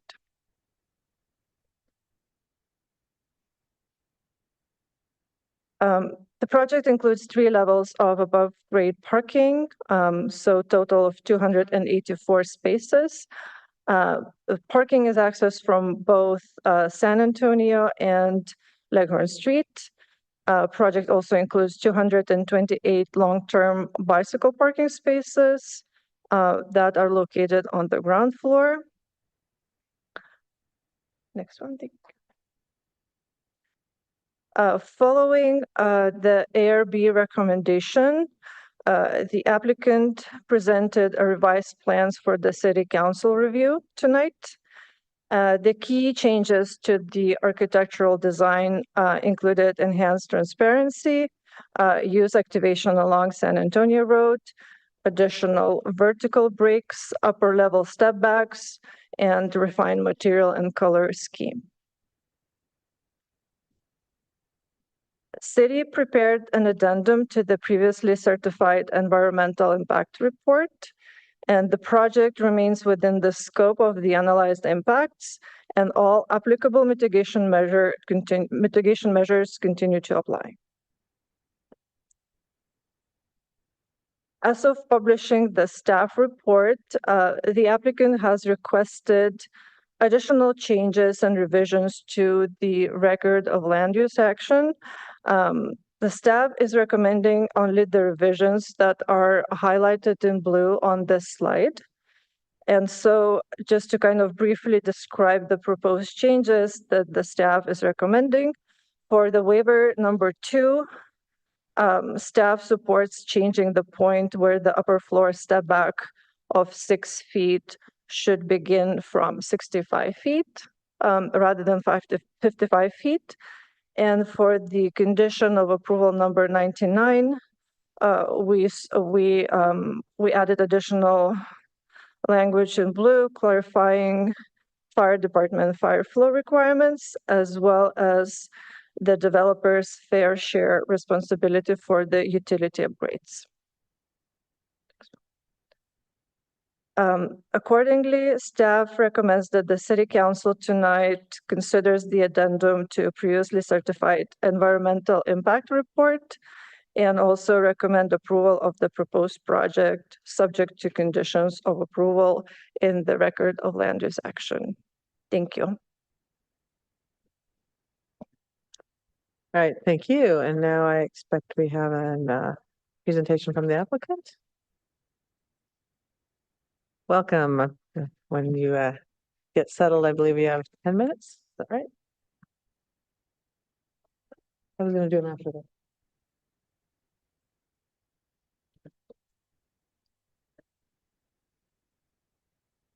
that. Good evening. My name is Matt Hanghold, and I am the owner of Hanghold Trucks, located at 762 San Antonio Road. Our company was founded in 1948 by my grandfather, Fred Hanghold, and we have proudly operated on San Antonio Road since 1965. As the third generation of my family to lead this business, I feel a deep connection to this community and our history here. As circumstances evolve, our family has spent considerable time reflecting on how to best honor our legacy while looking toward the future of San Antonio Road. With that vision in mind, we have chosen to partner with Acclaim Companies to propose a redevelopment plan for our long-standing site that includes 228 apartment units with 30 units specifically designed for low-income housing. This project represents a meaningful opportunity to evolve our property in a way that directly supports the city's goals for the San Antonio Road Area Plan by providing higher density housing and aligning with the city's vision for enhanced pedestrian and bicycle access. We hope to contribute to a more vibrant and accessible corridor for everyone. I would now like to introduce Gary Johnson of Acclaim Companies. Thanks, Matt. Good evening, Mayor and council members. Over the last 3.5 years, Hanghold Trucks and Acclaim and our talented design team have worked closely with Palo Alto planning staff to design a housing project that would fit within the context of San Antonio Road and be financially feasible. We've worked closely with planning staff, Emily Callis, Claire Raybould, Christina Don Kivicus, who have been stewards of this project and guided us to this point. We're incredibly aware and proud of their hard work on this project. We are excited to be here, but we request 2 changes that have been mentioned already to the record of land use approval that are materially significant to the project.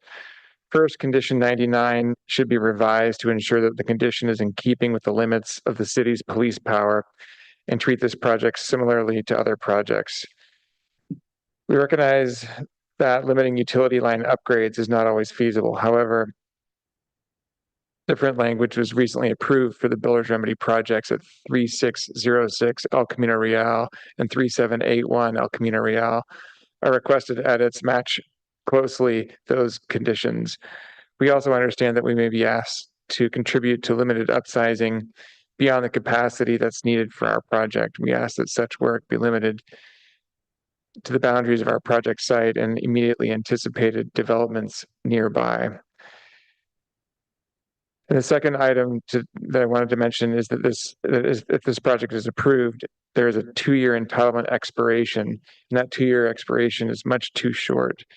Our requested edits are intended to harmonize SB 330 with the city's land use entitlement timing. SB 330 requirement is for us to commence construction within 2.5 years from our building permit. If the project's major architectural review approval expires before our SB 330 vesting expires, we would need to obtain a completely new approval. We would be vested to the exact same city development standards, policies, and fees.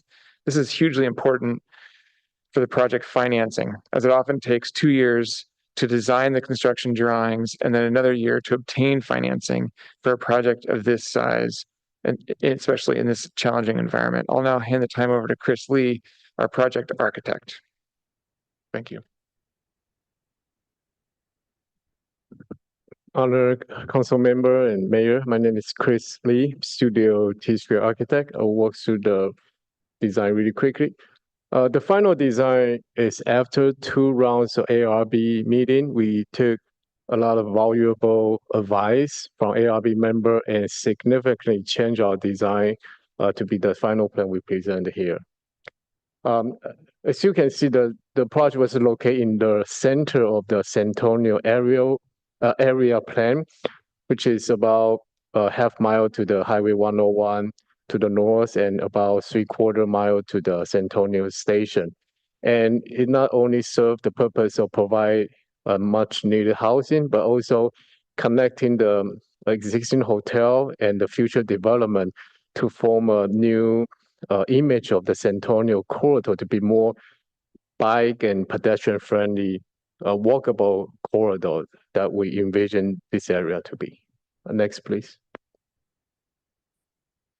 The project is an 8-story building, but you can see our articulation of on the section. The first 2 story, we make it a transparent amenity space, so it's more street front friendly. And the upper level, we also have a good step back and also taper back to have a large roof garden at the corner to really articulate the roof line as well as the street level, pedestrian level street front. And the site is a T-shaped building, and we place a very efficient H-shaped residential unit and leave a center courtyard facing the south, so the light can come in from the south for people to enjoy the courtyard. Next, please. This is the Centennial street front. As I highlighted, that a 2-story high amenity space really address the storefront to activate the street, but also enhance the safety of the street. We want this street from the currently high-speed corridor to be that you can walk your dog at night, you can grab a coffee from the nearby hotel, or your kids can bike and walk to the school. Next, please. That's a vision of the Centennial corridor. See, we have a large setback from our building, like 50 feet to the property line. That large setback will allow city to implement enhanced bike route and the pedestrian sidewalk in this 50 feet setback. It's really wide. I think the hotel already observed those setback, and all the development, we continue that pedestrian and bike friendly corridors throughout the Centennial. Next, please. Our first level, as you can see, we have 2 street front. Very fortunate on the Centennial street front, we preserve it as an amenity street front. So there are all amenity space like lobby, work from home lounge, and also bike room align the street edge on the Centennial. And on the another side, the lakefront, we place all the utility and service over there. So all the trash pickup, moving will happen in the side street, not to affect the Centennial appearance. Next, please. As I mentioned, the courtyard facing south has a pool deck, and we also line up some clubhouse, fitness, and wellness center for the residents to enjoy the courtyard. Next, please. Other than the center courtyard on the right side, we also have 2 roof deck. So on the 4th level, 7th and 8th level, we have 3 pretty good sized courtyards for residents to use and break up into small group for the amenities. Next, please. For elevation wise, we intend to break the large development into a small scale, more residential scale building. So we use a lot of vertical elements, simulate the bay window gesture, and also the top we emphasize on the step back, and also a lot of roof articulation to break down the massing into smaller pieces. Next, please. From the rendering, you can see more clearly how do we articulate the upper level step back, and also on the shoulder we drop down 2 levels to have a roof garden. Not only create a nice view observation deck, but also drop down the massing at the corner. And I particularly want to mention the screen device that we designed. I think right now we working with artists. Potentially that could be a public art and go onto that screen would be very iconic building on this corner. Next, please. This is the corner of Lake Home and Centennial. Regardless that corner being redeveloped in the future or not, I think we want to bring a cohesive elevation from Centennial all the way to the back of the Lake Home and facing the other side. So I think from this corner, it will be a cohesive development building in there. Next, please.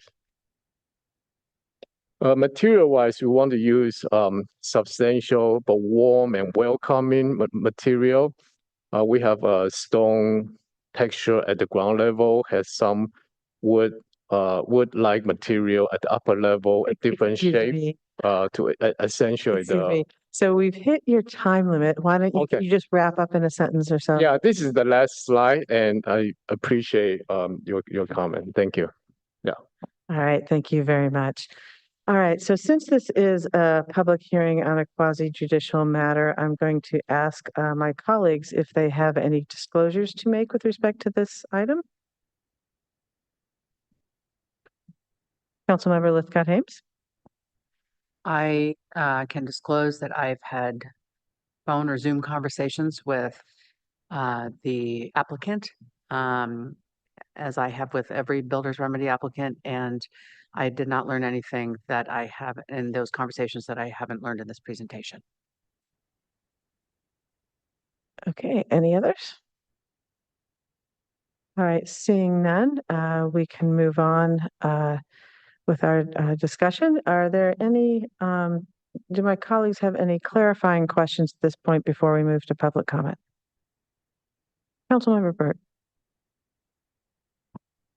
Director Lake, can you refresh us on I guess it's an easement for the bike lane on San Antonio, whether this project contains that, and how does it protect for it? So the city has a requirement for a special setback along San Antonio. Perhaps you could tell us what that setback is, but the project is outside of that setback area, that special setback area. It's outside of it. Meaning it does not encroach into the special setback area. Oh, okay. So the setback would exist in front of this project. Correct. Okay, thanks.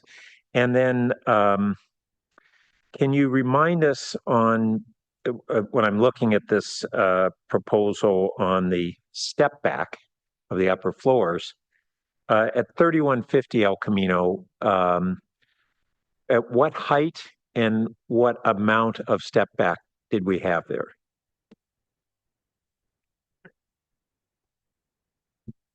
Claire may have. Yeah. Mr. Raybold, if you have that information, you can approach the lectern. In addition, the applicants that are before you are the same applicants for 3150. They may also have that information. So the requirement under the El Camino Rail focus area is 55 feet and a 10-foot step back, and they are requesting a waiver for 6 feet step back instead of 10 feet, but at 65 feet in height. So I just wanted to make sure I was clear on what we were at on El Camino and the 3150. Okay, thank you.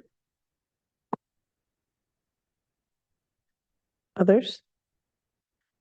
I'm going to ask a question. I think it's just late and the math isn't mathing for me, and it may be for everyone else. So let me just ask you. I just wanted to understand on the affordable units. So the housing element contemplate. So on page 131, I guess it is. It talks about the housing element having contemplated 23 in lower income units in one of the buildings and 21 in the other, which would be 44. This project has 30, but there's a comment here that it exceeds the capacity in the housing element. So why I'm confused. If we had 44 in the housing element, this has 30. I don't get how that exceeds. So I think I may be missing something. I'm just trying to understand what we have here. Yeah, we can take a look at that during public comment and get back to you. That'd be great. Thank you. Okay, well, let's turn to public comment. Madam Clerk. We have 4 requests to speak. 5.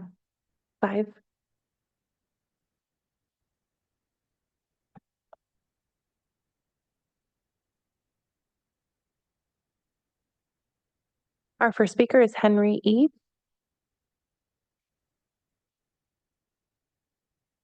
Hi, I seem to be back again in first position. So back in the early 1960s, I was a young sociologist and community organizer in New York City, a member of the Art Workers Coalition, which successfully lobbied the city of New York for an ordinance to preserve the industrial structures of what now became the iconic artistic district of Soho. The ordinance included a process for artists to be approved and vetted to move into those industrial structures. We have the potential here in Palo Alto to create our own Soho on San Antonio Road in the industrial structures that now exist.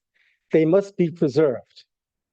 To follow this plan that's been presented to you will represent the Bronxification of Palo Alto, squat buildings closely placed together, destroying the character of our city. We need housing at scale, but this is not the way to do it. To get housing at scale, we must partner with Stanford University that has the land and has a problem of lack of housing for its students and faculty. $1 million for a starter home is not viable for a middle-class family, at least not for mine. This bill that you passed 4-3 will never be the Airbnb Act, as that is how it will be used by most of the people who build those homes. So my proposal is as follows, that we rethink our vision of Palo Alto as a city of arts, humanities, and technology, with the arts district to be placed on San Antonio Road and ensconced in an urban forest. Half the city of Rio de Janeiro is a forest. We can do as well. The housing should be built on existing sites where there's already retail and other amenities like the Stanford Shopping Center. The Research Park is an underutilized facility, originally built as standalone, but in Europe, all the cities, many of them who have followed the Stanford model, have now rethought and placed mixed-use developments. Stanford has the opportunity to build graduate residential colleges, collecting $1 billion from each donor for colleges, which would be modeled on the Wolfson College at Oxford. But it would not only include graduate students and faculty, there would be apartments reserved for children of Palo Alto residents, for seniors and workers in Palo Alto. Last time I ran as a senior advocate. This time I'm running primarily as a youth advocate to create an intergenerational city where the schools will once again become viable, not declining. So this is the alternative. Time is up. Thank you. Our next speaker is Jamie A.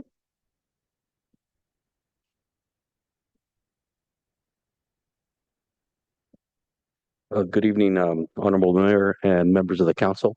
My name is Jaime Arteaga, and I'm with the North Coast Carpenters Union. And I'm here today to speak on behalf of the proposal 6762 San Antonio Road, 228 rental units. I'm not here to oppose housing in Palo Alto because Palo Alto needs it. And I understand the project is moving forward under builder's remedies, specifically because the city fell short on the housing element. That context matters, and I know that limits how much discretion this council has over the project's condition. But there's a piece of that doesn't disappear just because the entitlements state mandated, who actually builds it and under what conditions. 228 units is a real construction job. Because carpenters, drywallers, framers, months and years of work. And often on projects this size, we see the same pattern. Workers paid off the books, misclassification, dodging overtime, or the books, or on the books, but no health care at all.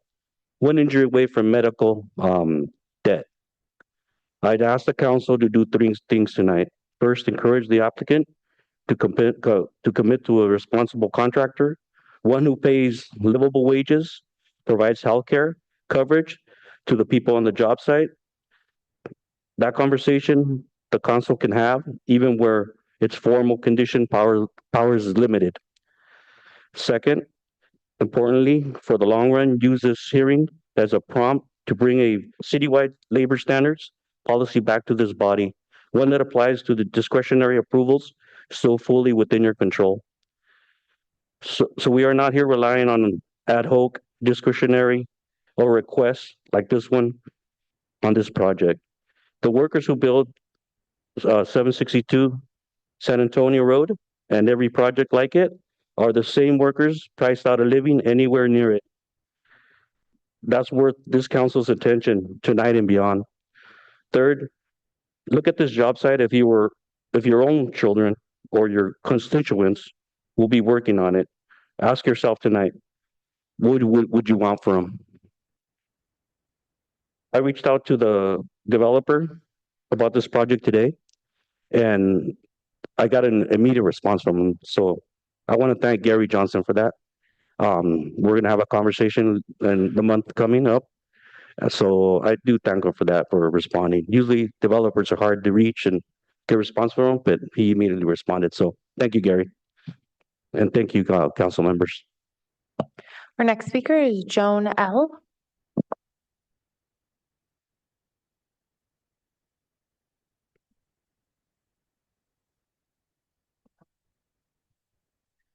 Good evening, Honorable Mayor and council members. I'm Joan Larrabee. I live at 777 San Antonio Road, across the street from this proposal. Traffic engineers rate streets on a scale of A down to F. A is free-flowing, safe. San Antonio Road, the city staff and the consultants have said San Antonio Road is level of service F. It's the lowest it can possibly be. Quite often during the day and in the evening, it's in gridlock. Complete gridlock, completely stopped. Takes 4 or 5 times of the change of the light at Middlefield Road to get through. Adding 228 units, taking out, it sounds to me like we're taking out the street trees in order to put in a bike lane. Is that what this is saying? That hasn't been made clear, but it's already impacted by the traffic. Years ago, when I bought my condo, there was a public bus stop right in front. Buses are pretty wide. They're much wider than cars. So when the bus would stop in the parking lane to let passengers get on and off, it intrudes into the traffic lane and traffic would come to a stop. So the county transit system had to take the buses off our street. There's no bus service on San Antonio Road from the freeway to the city property line, which is where the railroad tracks are. So there's no bus service there because of the gridlock. It's not safe to add all these people, all these houses, you know. The gridlock, my neighbors already are very worried because of the gridlock of worrying about fire trucks being able to come in, the EMTs, ambulances. In my little section of the Palo Alto greenhouse, since I've lived there, the EMTs have come twice. Once for a little girl who had a bee sting and went into a coma, and somebody else with a COPD who went into a coma, and the EMTs were able to get there. But the traffic is getting worse and worse and worse every day. It's level service F. It's the lowest it can possibly grade. That means gridlock, that means accidents. We did have a fatality a little while ago, a person on a bicycle. And from what I can understand, this has been made very clear. You're talking about bike lanes. There is no bike lane there. It's too narrow to even have a bus there.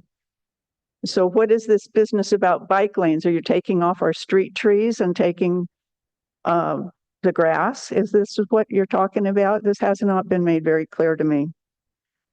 Again, the gridlock worries us all very much. Your time is and up. Think of all the kitchens that are possible Your time is kitchen up. fires. Yeah, my time's up. Thank you. Our next speaker is John P. Are there any questions before I leave? We're not allowed to ask questions in this format, so thank you for your comment. You're welcome.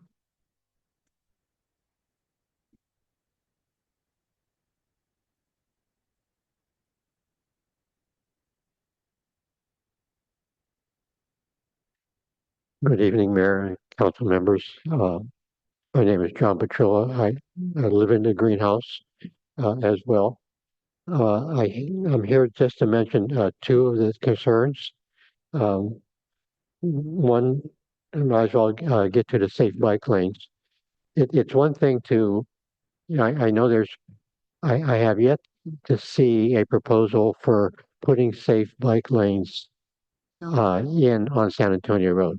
I am working on the San Antonio Road area project, and they have, they have concepts for putting bike lanes side by side with other lanes, but you'll not find a concept yet for safe intersections.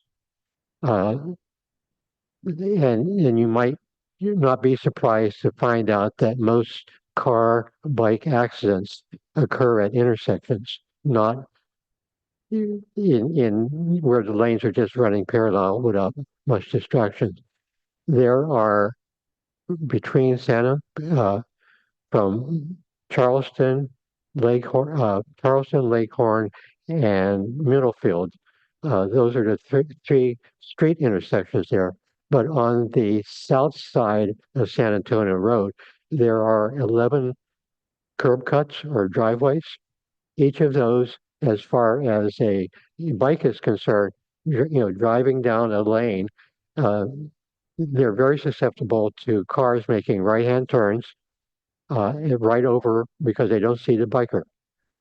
So you're asking too much of San Antonio Road to still have 2 lanes of traffic, a parking lane and or substituting the parking lane, which is not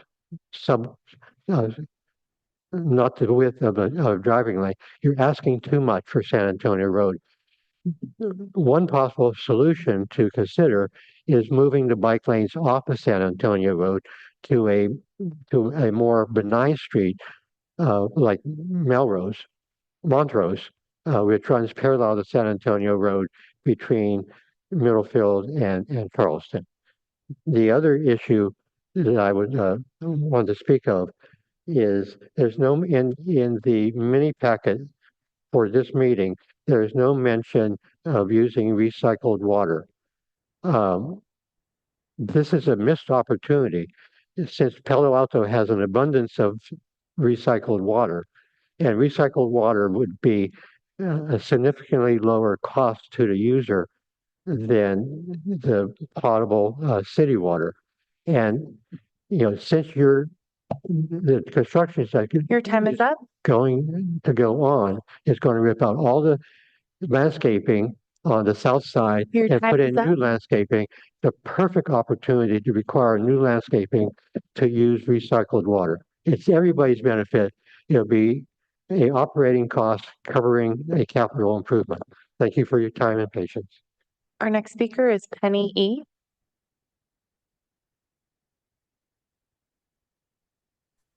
Hello, can you hear me?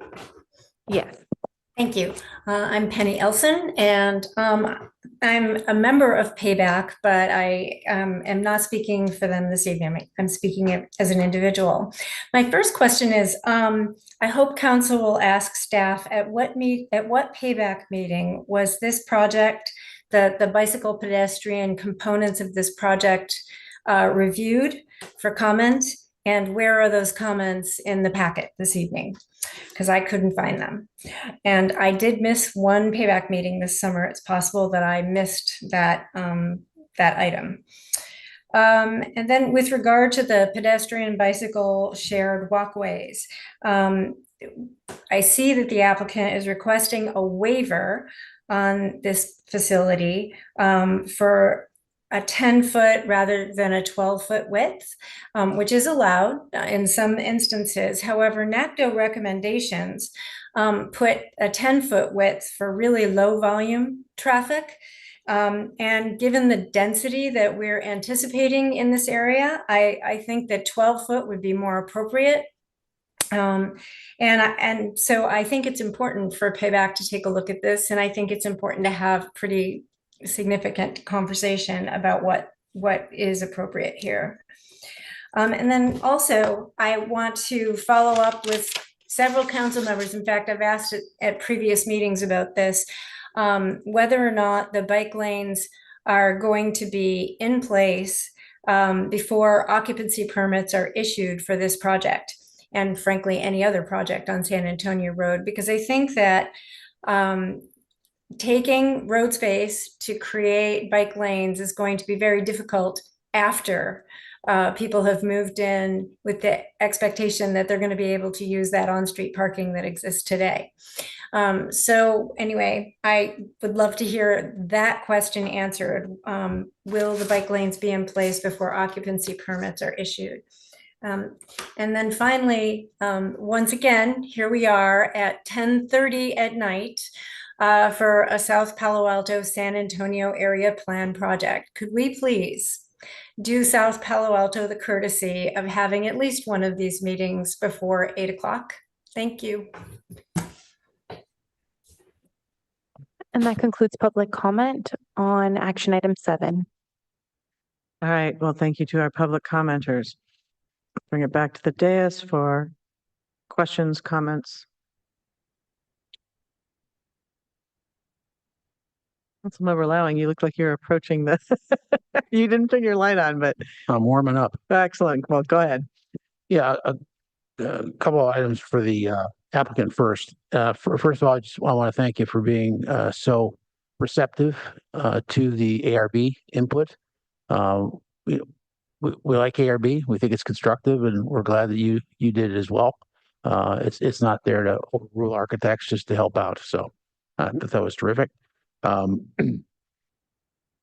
The other thing I want to ask, and also I had in my notes, so it's just been brought up that retaining that special setback is really important. So glad that that's staying in place.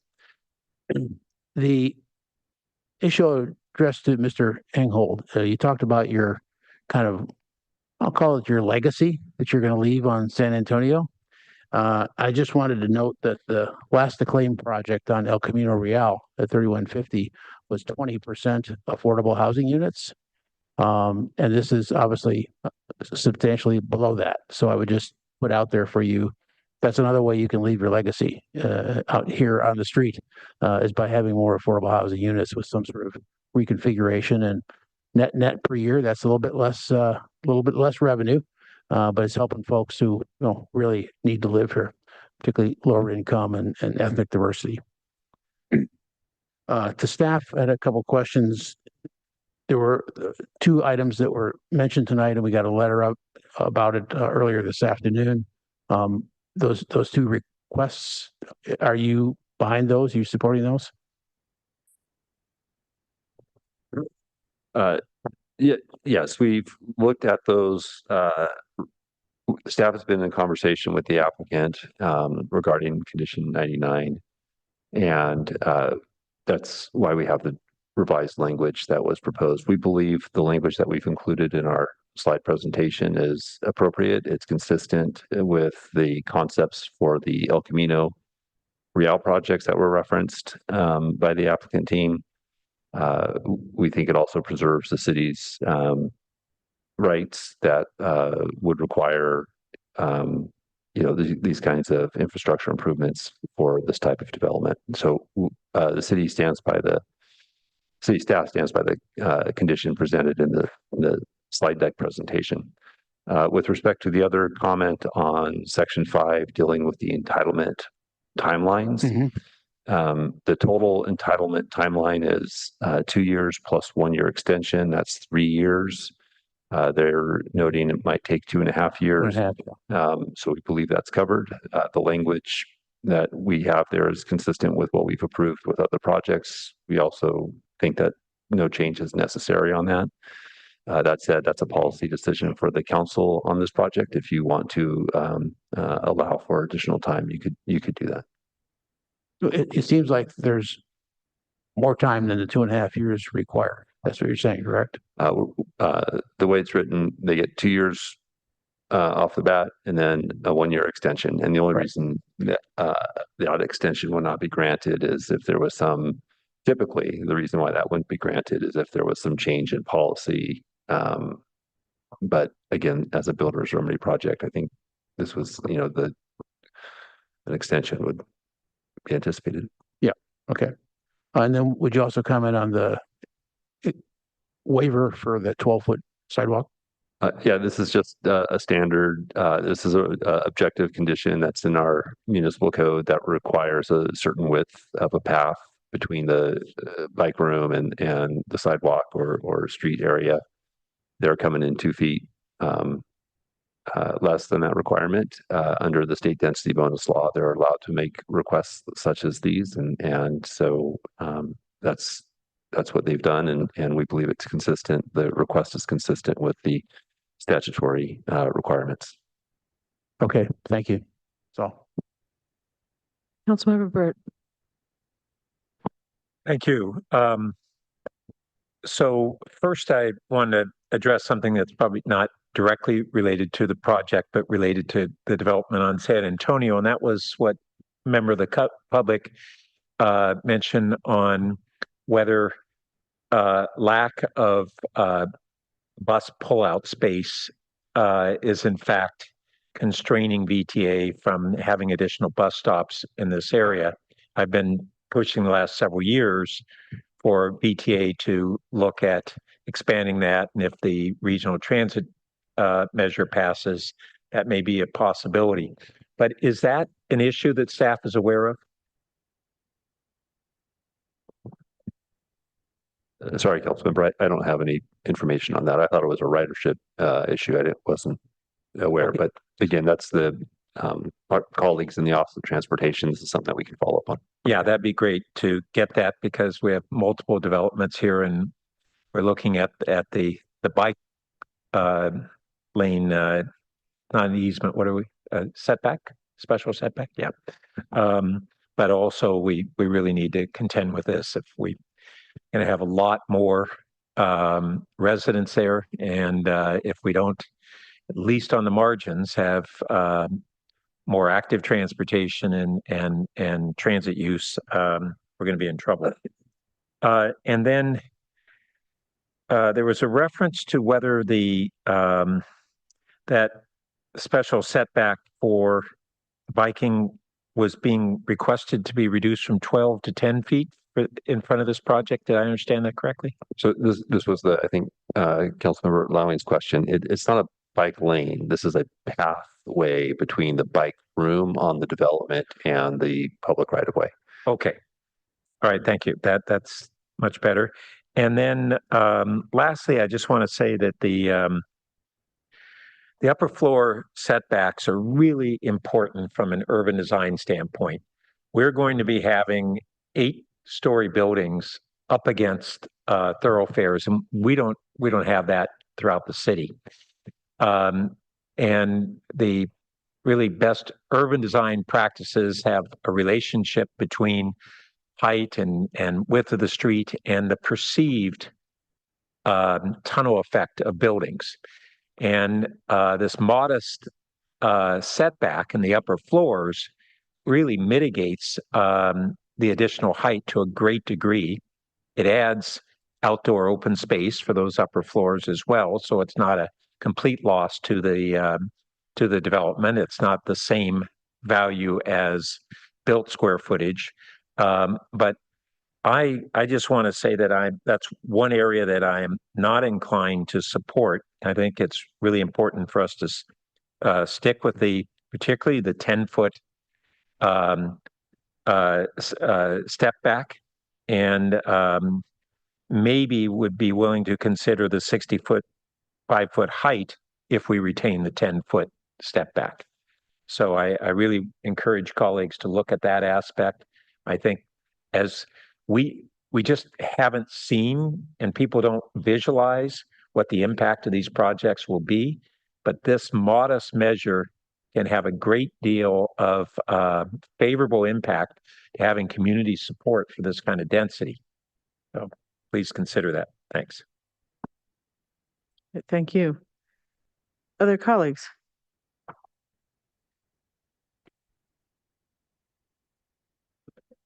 We've worn ourselves out. Councilmember Lithcott Haynes. Thank you, Mayor. I wanted to just begin by commending the Acclaim Company's people for their groundbreaking at 3150 El Camino Real last week. Many of us were there to celebrate that important milestone. And as I was there, I reflected on the fact that it really did become the blueprint for the El Camino focus area. And so to see that that project is breaking ground and to know what it catalyzed, I found myself just feeling gratitude that we are in partnership. With regard to this project, I'm excited that you went from 198 units and now you're at 228. You were at 7 stories and now you're at 8. This seems to be the right place in the city for this kind of height and density. I appreciate all of the alignment with the San Antonio area plan. I love to see in the staff report the intentional weaving of this with that.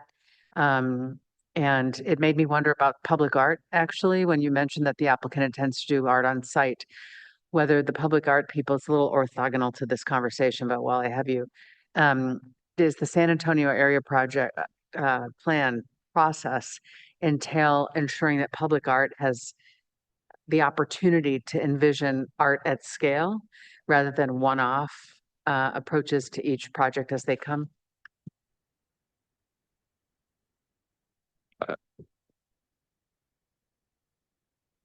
I would have to take a look at that to understand the extent to which a public art is being contemplated as part of that San Antonio area plan. Okay, thank you. With regard to the applicants, actually with regard to the public commenter from the Carpenters Union, I want to just second the point that I hope in the city that we are engaging in projects that offer livable wages and health insurance and that employ apprentices and favor local labor, and appreciate that the comment urged us to have citywide labor standards that apply to discretionary approvals. Specifically to the applicant's 2 concerns as articulated in the letter, I know that, let's see, was it Councilmember Lowing who raised that concern? And Director Late, you indicated that you feel that your responses in the slides, or I guess the response to condition 99 in the slides addresses their concerns. And if it's appropriate through the mayor, I'd like to ask the applicant to come and address whether any discrepancies between how staff has responded in the slides and whatever they may additionally be asking for. Is that all right? Mr. Johnson? That's fine. If the applicant would like to approach and answer. Could you repeat the question, please? I'm interested in your concerns about condition 99, your requested changes. Staff has said that in their presentation, specifically, I think it was slide 11, slide 9, I can't remember. They have responded to that concern, and I'm wondering if there's still daylight between their response and your concerns. Yeah, there is still some language that we've requested in a letter that we sent today to City Council and made those revisions in red underlined in the letter that you received today. So we still would request that those changes are made to condition 99 specifically. So it seems like the concern is the amount of the utility load you're responsible for that is a reflection of your project and its needs versus a larger scope. Do I have that right? That's correct. Okay. And I take it from, can we read the slide, the language on the slide, staff? Can someone on staff read that, please?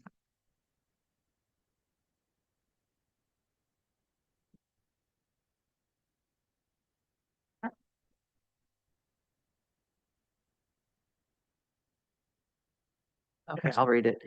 The underlined piece that I think is pertinent says the developer's financial obligation for construction costs of utility main and service/lateral upgrades whose new capacity exceeds the impacts of the development will be limited to the developer's fair share contribution as reasonably determined by the City of Palo Alto Utility Department.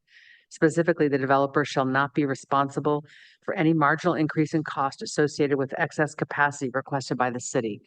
I'm having trouble understanding why that response is not essentially the equivalent of what you have asked for in your letter, Mr. Johnson. We just requested that the next sentence be included in that language to further clarify that it is a fair share kind of program or obligation for us.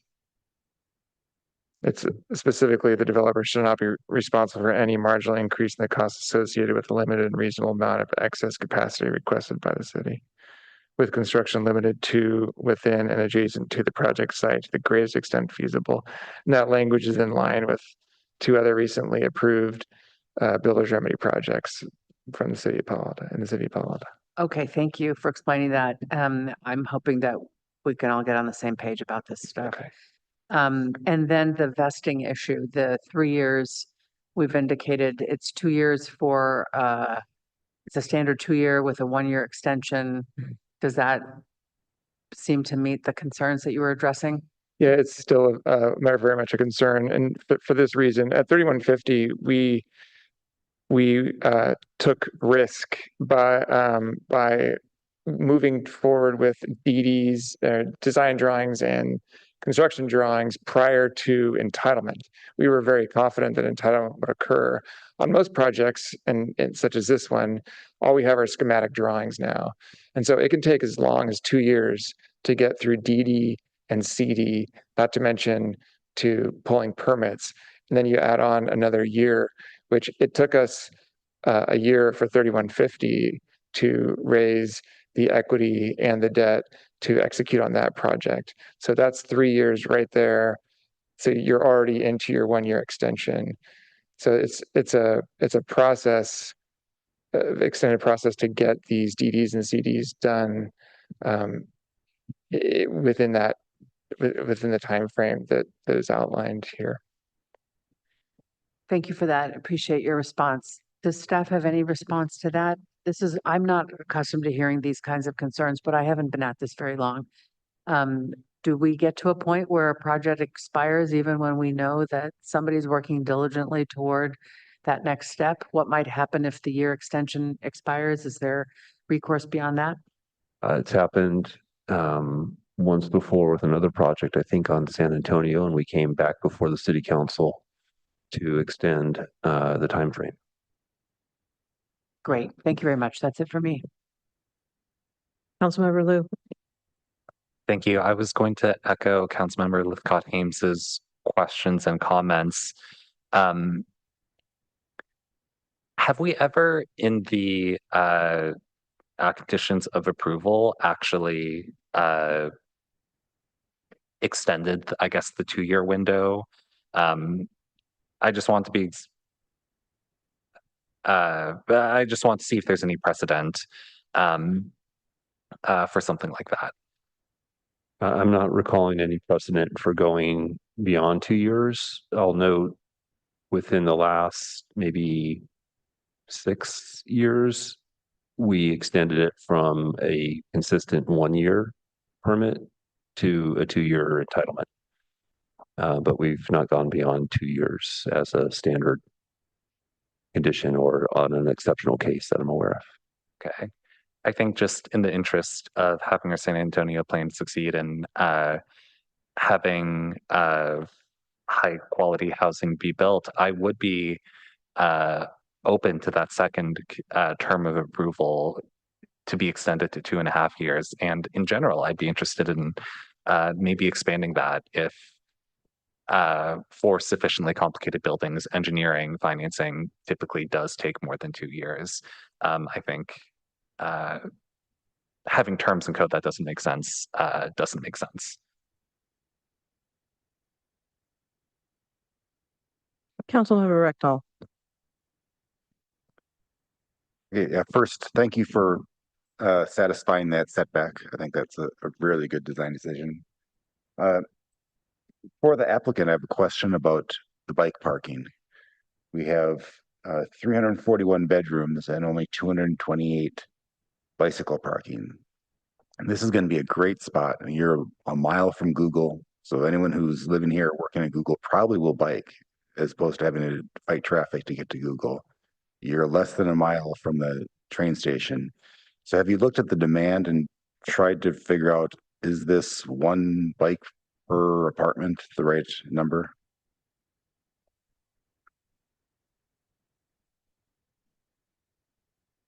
I believe we have 1-to-1 bike parking per unit right now. We have 228. Yeah. You have one bike parking per unit, but you have more bedrooms than that. And so there's going to be a lot of people there. Bedroom. Right. All you need is a couple right there. There's 2 people. If they each have a bike, they're going to want bike parking.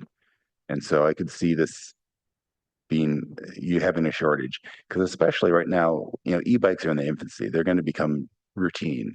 And so what might be a difficult bike ride today will be really easy 10 years from now. And this building will be here for decades.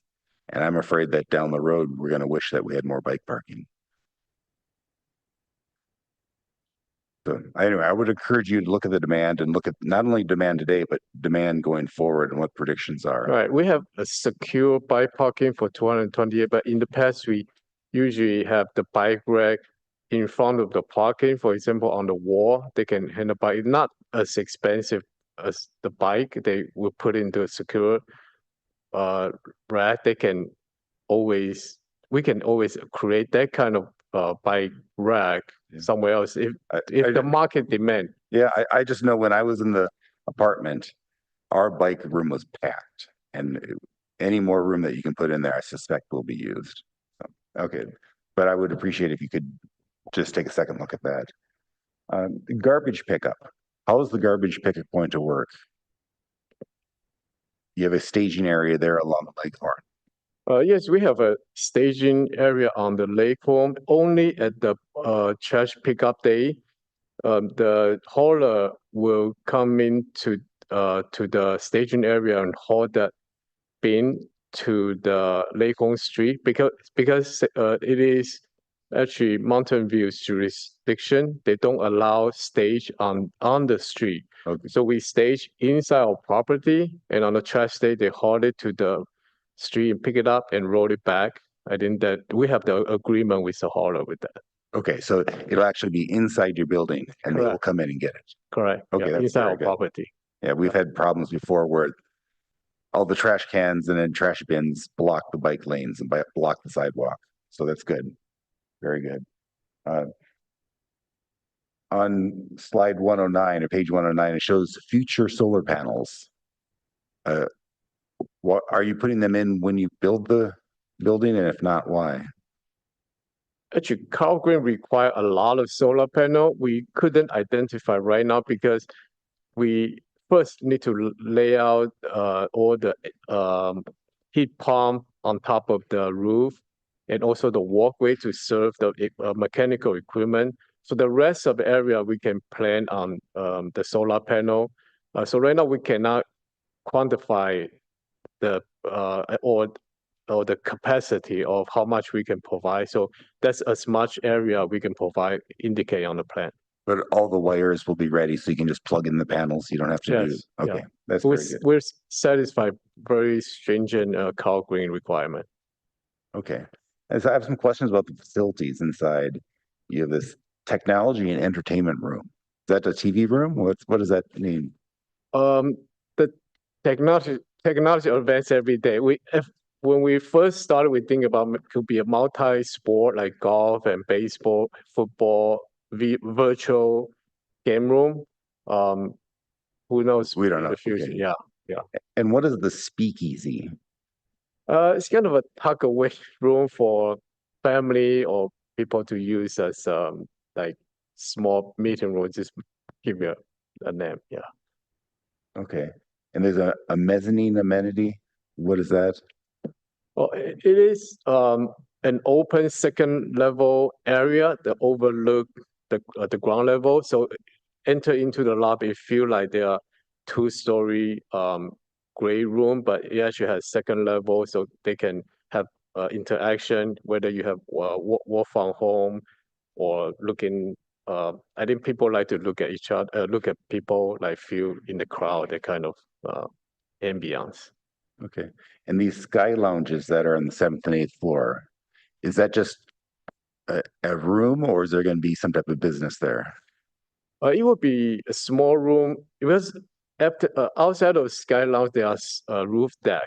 So we feel like in the windy day, people like to come in and out. I think the indoor-outdoor activity, that's what we promote. So it's not a rooftop bar or anything like that? No, there's no bar.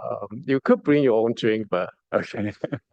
Actually, a rooftop bar sounds very good to me. So, yeah, and finally, Councilmember Burt had mentioned the upper floor setback, the step back, and I understand you lose space, but this is going to be a really big, tall building. This is going to be much larger than anything else around, and that small step back really does make it feel less like a tunnel. So, I understand it's a financial issue, but also it's a quality of life issue for being on that street. So yeah, it also we are the same design team and development team for 3150, and we try very hard to incorporate that.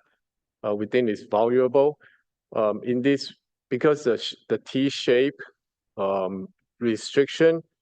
We feel that this building module will be much more difficult to make the unit work in this location. Also, our Centennial frontage is much shorter, so I feel the impact. We want to design a good elevation, so that some place we feel that's adequate and look nice, and we propose this way. Yes.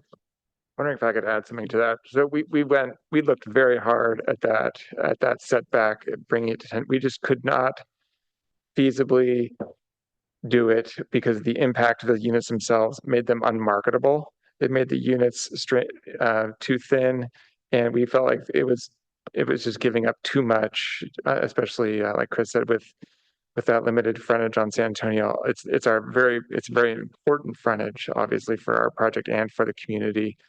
But we took a very long look at that. okay, thank you.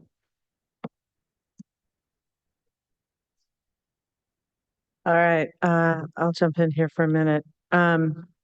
First of all, I wanted to add my thanks to Councilmember Lithcott-Hames, Mr. Johnson. I appreciate you being so responsive to Jamie from the Carpenters Union, and echo the hope that we'll find contractors who pay a living wage and appropriate benefits. So thank you for speaking with him about that.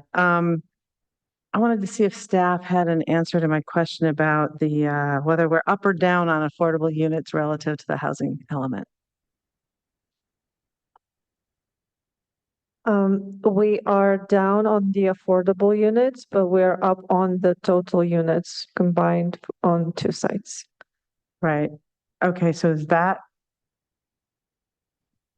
Okay, when I read the proposed project would provide 30 deed restricted BMR units, affordable to lower income housing. I see the exceeding, that's in a different thing. That's not modifying. Yes, it's exceeding the total number of the proposed capacity for both sites, but it's lower than what those two sites anticipate in terms of the low income and very low income units. But it still meets the BMR requirement of 30% for the builder's remedy project. Oh, yes. It is a minimum requirement, but it's lower than what the housing element is anticipating in terms of low income and very low income on those two sites. Right. So the housing element had contemplated that there would be more than there would be under this project. Right. I think that's why I was confused when it says exceeding the lower income unit capacity identified for the site in the housing element site inventory. I can't read that and understand. Yeah, the proposed development of 228 units will exceed the estimated capacity by 172. Right, but this says the lower income unit capacity. That's what it says in the staff report. I think that might have been an oversight.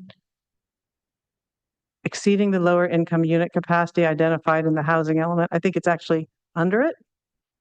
I just wanted to point that out because we often look at that type of thing. Yeah. And That's right. So this project meets the density of the two combined, but the affordable, it comes in less than we were anticipating in the housing element. So it sounds like there might just be an edit that was, the report may have been incorrect if it says what you're saying it says. I'm reading right from it. So yeah, okay. I don't know if you ever go back and correct that, but that's on page 131. So, okay.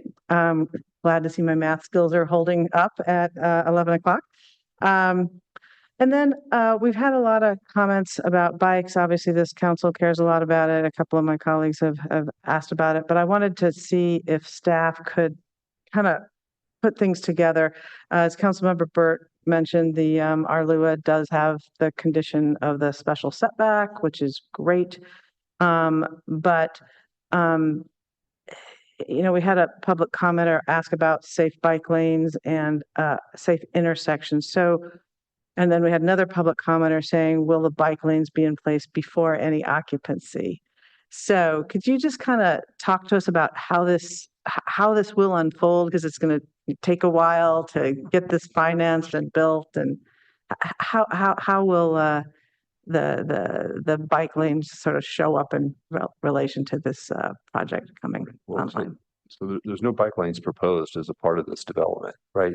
I think there's been a blend of this development and the community conversations about the San Antonio area plan. I couldn't tell you the sequencing of time on that. I mean, we're looking, you know, a couple of years out before the city council takes action on the area plan. There's infrastructure improvements. I mean, I would expect this project gets built long before bike paths are established on San Antonio. Yeah, thank you. And I didn't phrase it well. I understand that they're separate, like this has the setback, and then we'll make separate set of decisions about bike lanes. I just think that there is a lot of public interest in it, and trying to understand what decisions are made when and how they'll interface is what I had hoped to share. So through SARAP, San Antonio Regional Area Plan, and other mechanisms, we'll be looking at potential bike lanes in the setback, but this project will go forward separate and apart from that. Yes. Okay. So, okay. So the decisions are separate. And then finally, I just had one question, actually for the applicant or perhaps the architect or the applicant. I was just curious about one of the design standard waivers that was discussed was open space landscaping in common space. And I think, you know, the waiver is that from the 20% standard to 15% on the 4th floor and none on the 8th. And I'm just wondering if you could tell us a little bit more about why that is needed, have that waiver? I believe because city standard won't allow us to count the stormwater treatment planter into the open space. If we include the stormwater treatment planter, which we still can plant trees and landscape in there, we will meet the requirement. I see. So it may be more of a technical terminology thing Correct. than not having any kind of green plants and right, vegetation in that area. Right. So, okay, good. Okay, because we like that. All right, that's all I have. Other comments, a motion? Councilmember Burt. Yeah, just one follow-up on this timing of the bike lanes. And Director Late, you alluded to the timing of the project versus the completion of the area plan and then the subsequent implementation of the area plan. And I would be, because this has been a big issue as we're adding all this development, I'm really concerned about the sequencing. I certainly appreciate the importance of looking comprehensively at it through the area plan, but I would like to, when we get to a motion, have a referral that we review whether the implementation of the bike lane project needs to follow the adoption of the area plan before we would even commence proceeding on that, or whether those two things could go in parallel. If we know we're going to want that, and we've been talking about that for the last 2 years, is a high priority for all this development, do we really have to go sequentially that way, or can we say we want to go forward? We know that we're going to want this bike lane as part of this plan, and we don't want to wait 2 or 3 years before we even begin to proceed on it. So that's something I hope to put in a referral.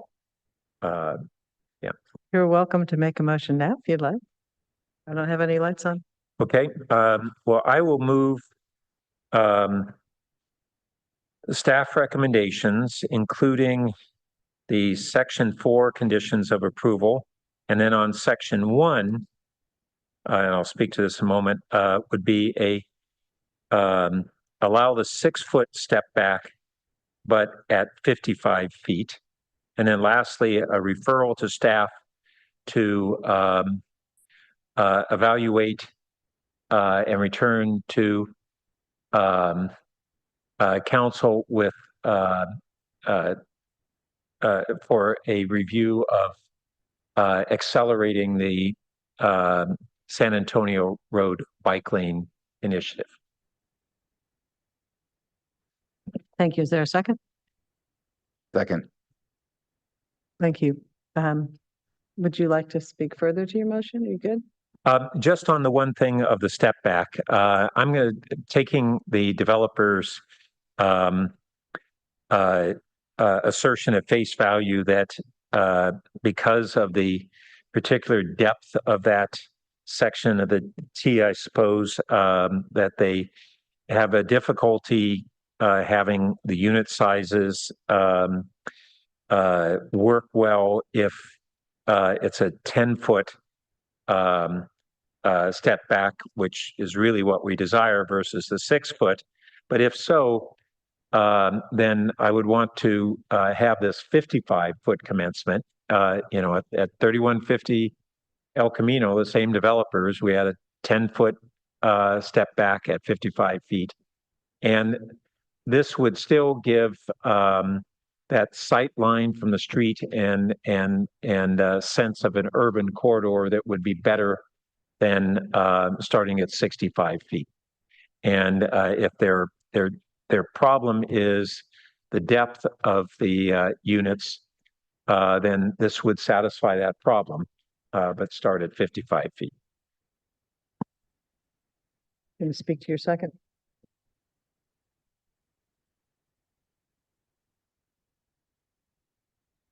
Is there further discussion? So Mayor, I just wanted to weigh in and note that the step back modifications were requested as a density bonus waiver. So I think it would be appropriate to ask the applicant if they were willing to agree to that modification. I think it might be challenging to enforce the waiver or the non-waiver. Okay, so might I ask the applicant if you could answer for us if that modification is one to which you would agree? Or what the impact might be to your project, I guess is the better way to put it.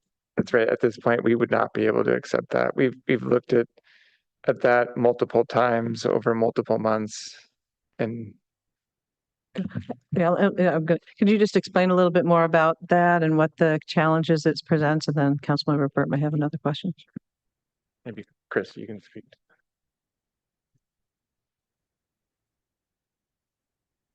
I think from first, from the 65 to 55, for the elevation, if you can pull out the elevation, if you consider the drop another story down, we just feel the proportion looks odd. So I think that's first why we propose 65. And for the 6 feet, it's purely, we like to keep, because the top level, I think usually that's better unit. So we'd like to keep the unit depth at least to the minimum market standard, not to make it too shallow, too compact. So hard to get a tenant and really the market that drive together. Mr. Johnson, did you have something you wanted to share on that? Yeah, I just was going to reiterate what he just said. So Okay. Councilmember Burt? Yeah, so I heard you say earlier that the issue was really that with a 10-foot step back, the units would be too shallow and too narrow. And so by allowing you the 6 foot that you requested, the units are no longer too shallow. But the difference of a 65 foot and a 55 foot is whether you would have those same units start on the 5th floor or the 6th floor. So I don't understand, based upon the reasoning that you provided earlier, why that would be unfeasible other than that you would have a marginally different amount of revenue from a private open space versus an enclosed space by 4 feet. that's right. Yeah, so it's all about kind of project feasibility and the ability to get these projects built. And so we're trying to maximize our square footage based on the constraints. We faced significant constraints along San Antonio Road with the setbacks, and worked with Claire and Christina for a very long time to get this project kind of where it is today. And so although I understand your concerns, I would not be, we would not be really looking to make any changes on that and lowering that setback down to 55 feet from 65 feet. All right, I would just voice that I'm very disappointed. We've raised this to 85 feet, given a lot of considerations for the project, and this very nominal change. I'm hearing that that even a nominal change, you're insisting on maximizing the return, and I'm just disappointed. Okay, any further, so does that mean that we need to amend this to take that out, or did that happen while I was looking away? Yeah, it sounds that way that we. I would recommend that council amend the motion. All right, then 2B would need to be changed to 65 feet.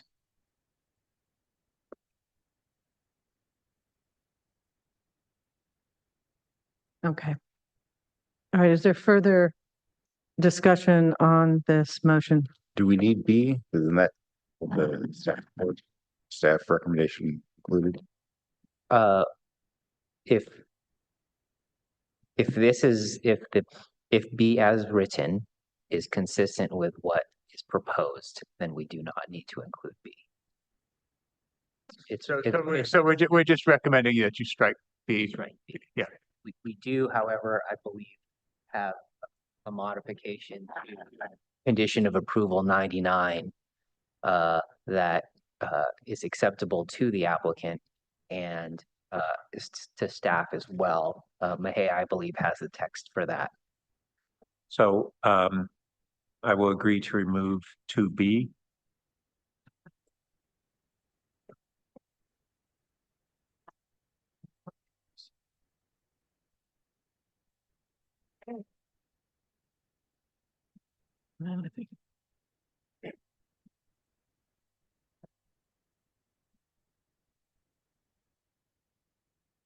This goes where? Where would this be inserted? So this, the gray highlighted block text would replace condition of approval 99. Right, but would it be like, would it be a new 2B or where should it be? Forgive me, it could be 2B. Okay. So 2B, and it would say modify condition 99 as follows. Okay. Assuming the clerk accomplishes that, seconder, are you okay with that? Okay. Condition of approval 99. Thanks, Mayor.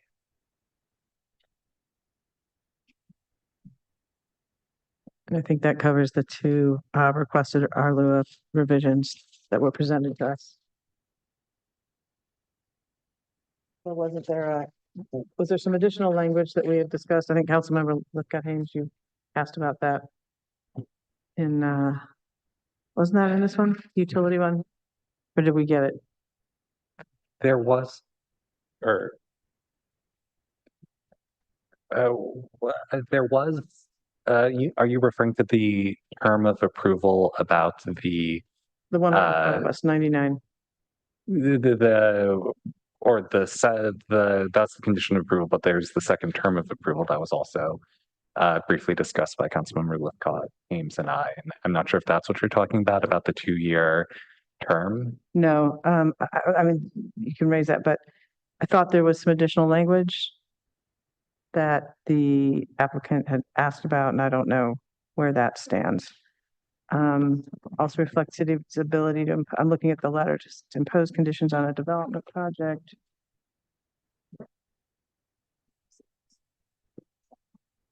I'm not responsible for any marginal. Okay, maybe there wasn't.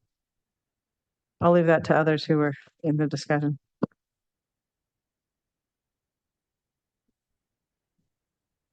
So it looks like the applicant's requests have been struck from this particular version.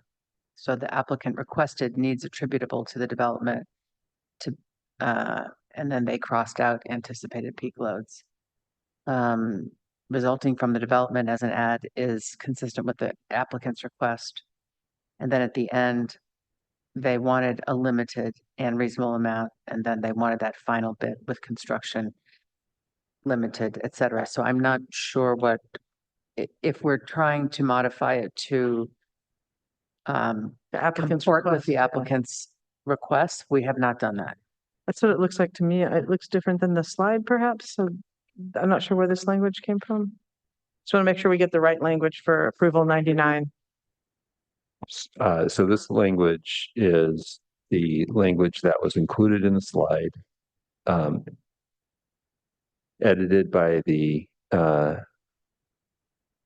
applicant, and redlined, striked out the areas that the city staff did not support.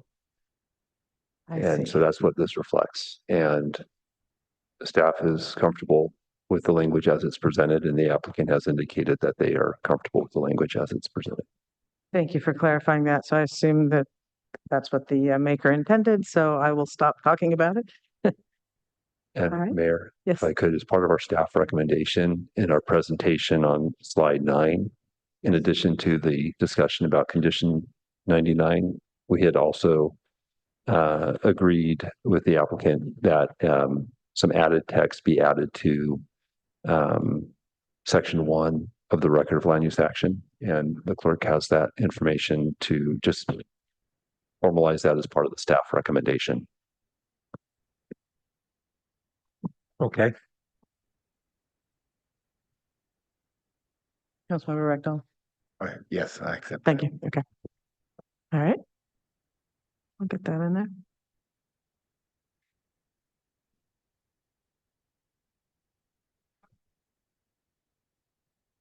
Isn't this what was in there and we struck? Okay, now I know you have it to your thing, but.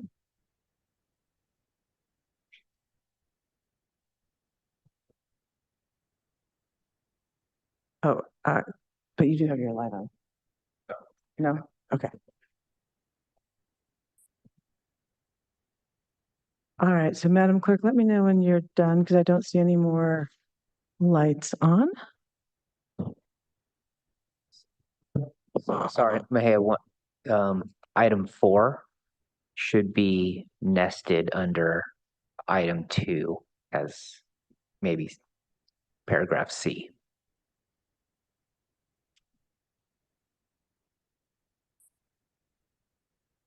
Thank you.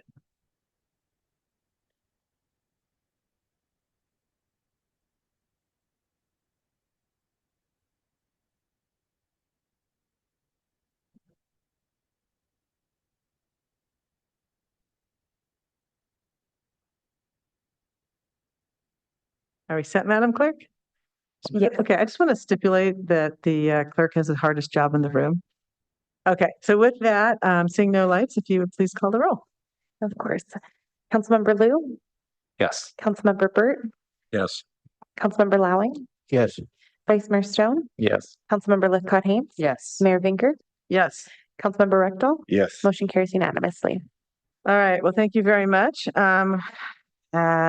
Thank you, staff. Thank you, applicant. We are done with item 7, but wait, there's more. Virtual public comment. Madam Clerk, do we have any? No hands are raised on Zoom. All right, well, thank you all for hanging in there. And with that, we are adjourned.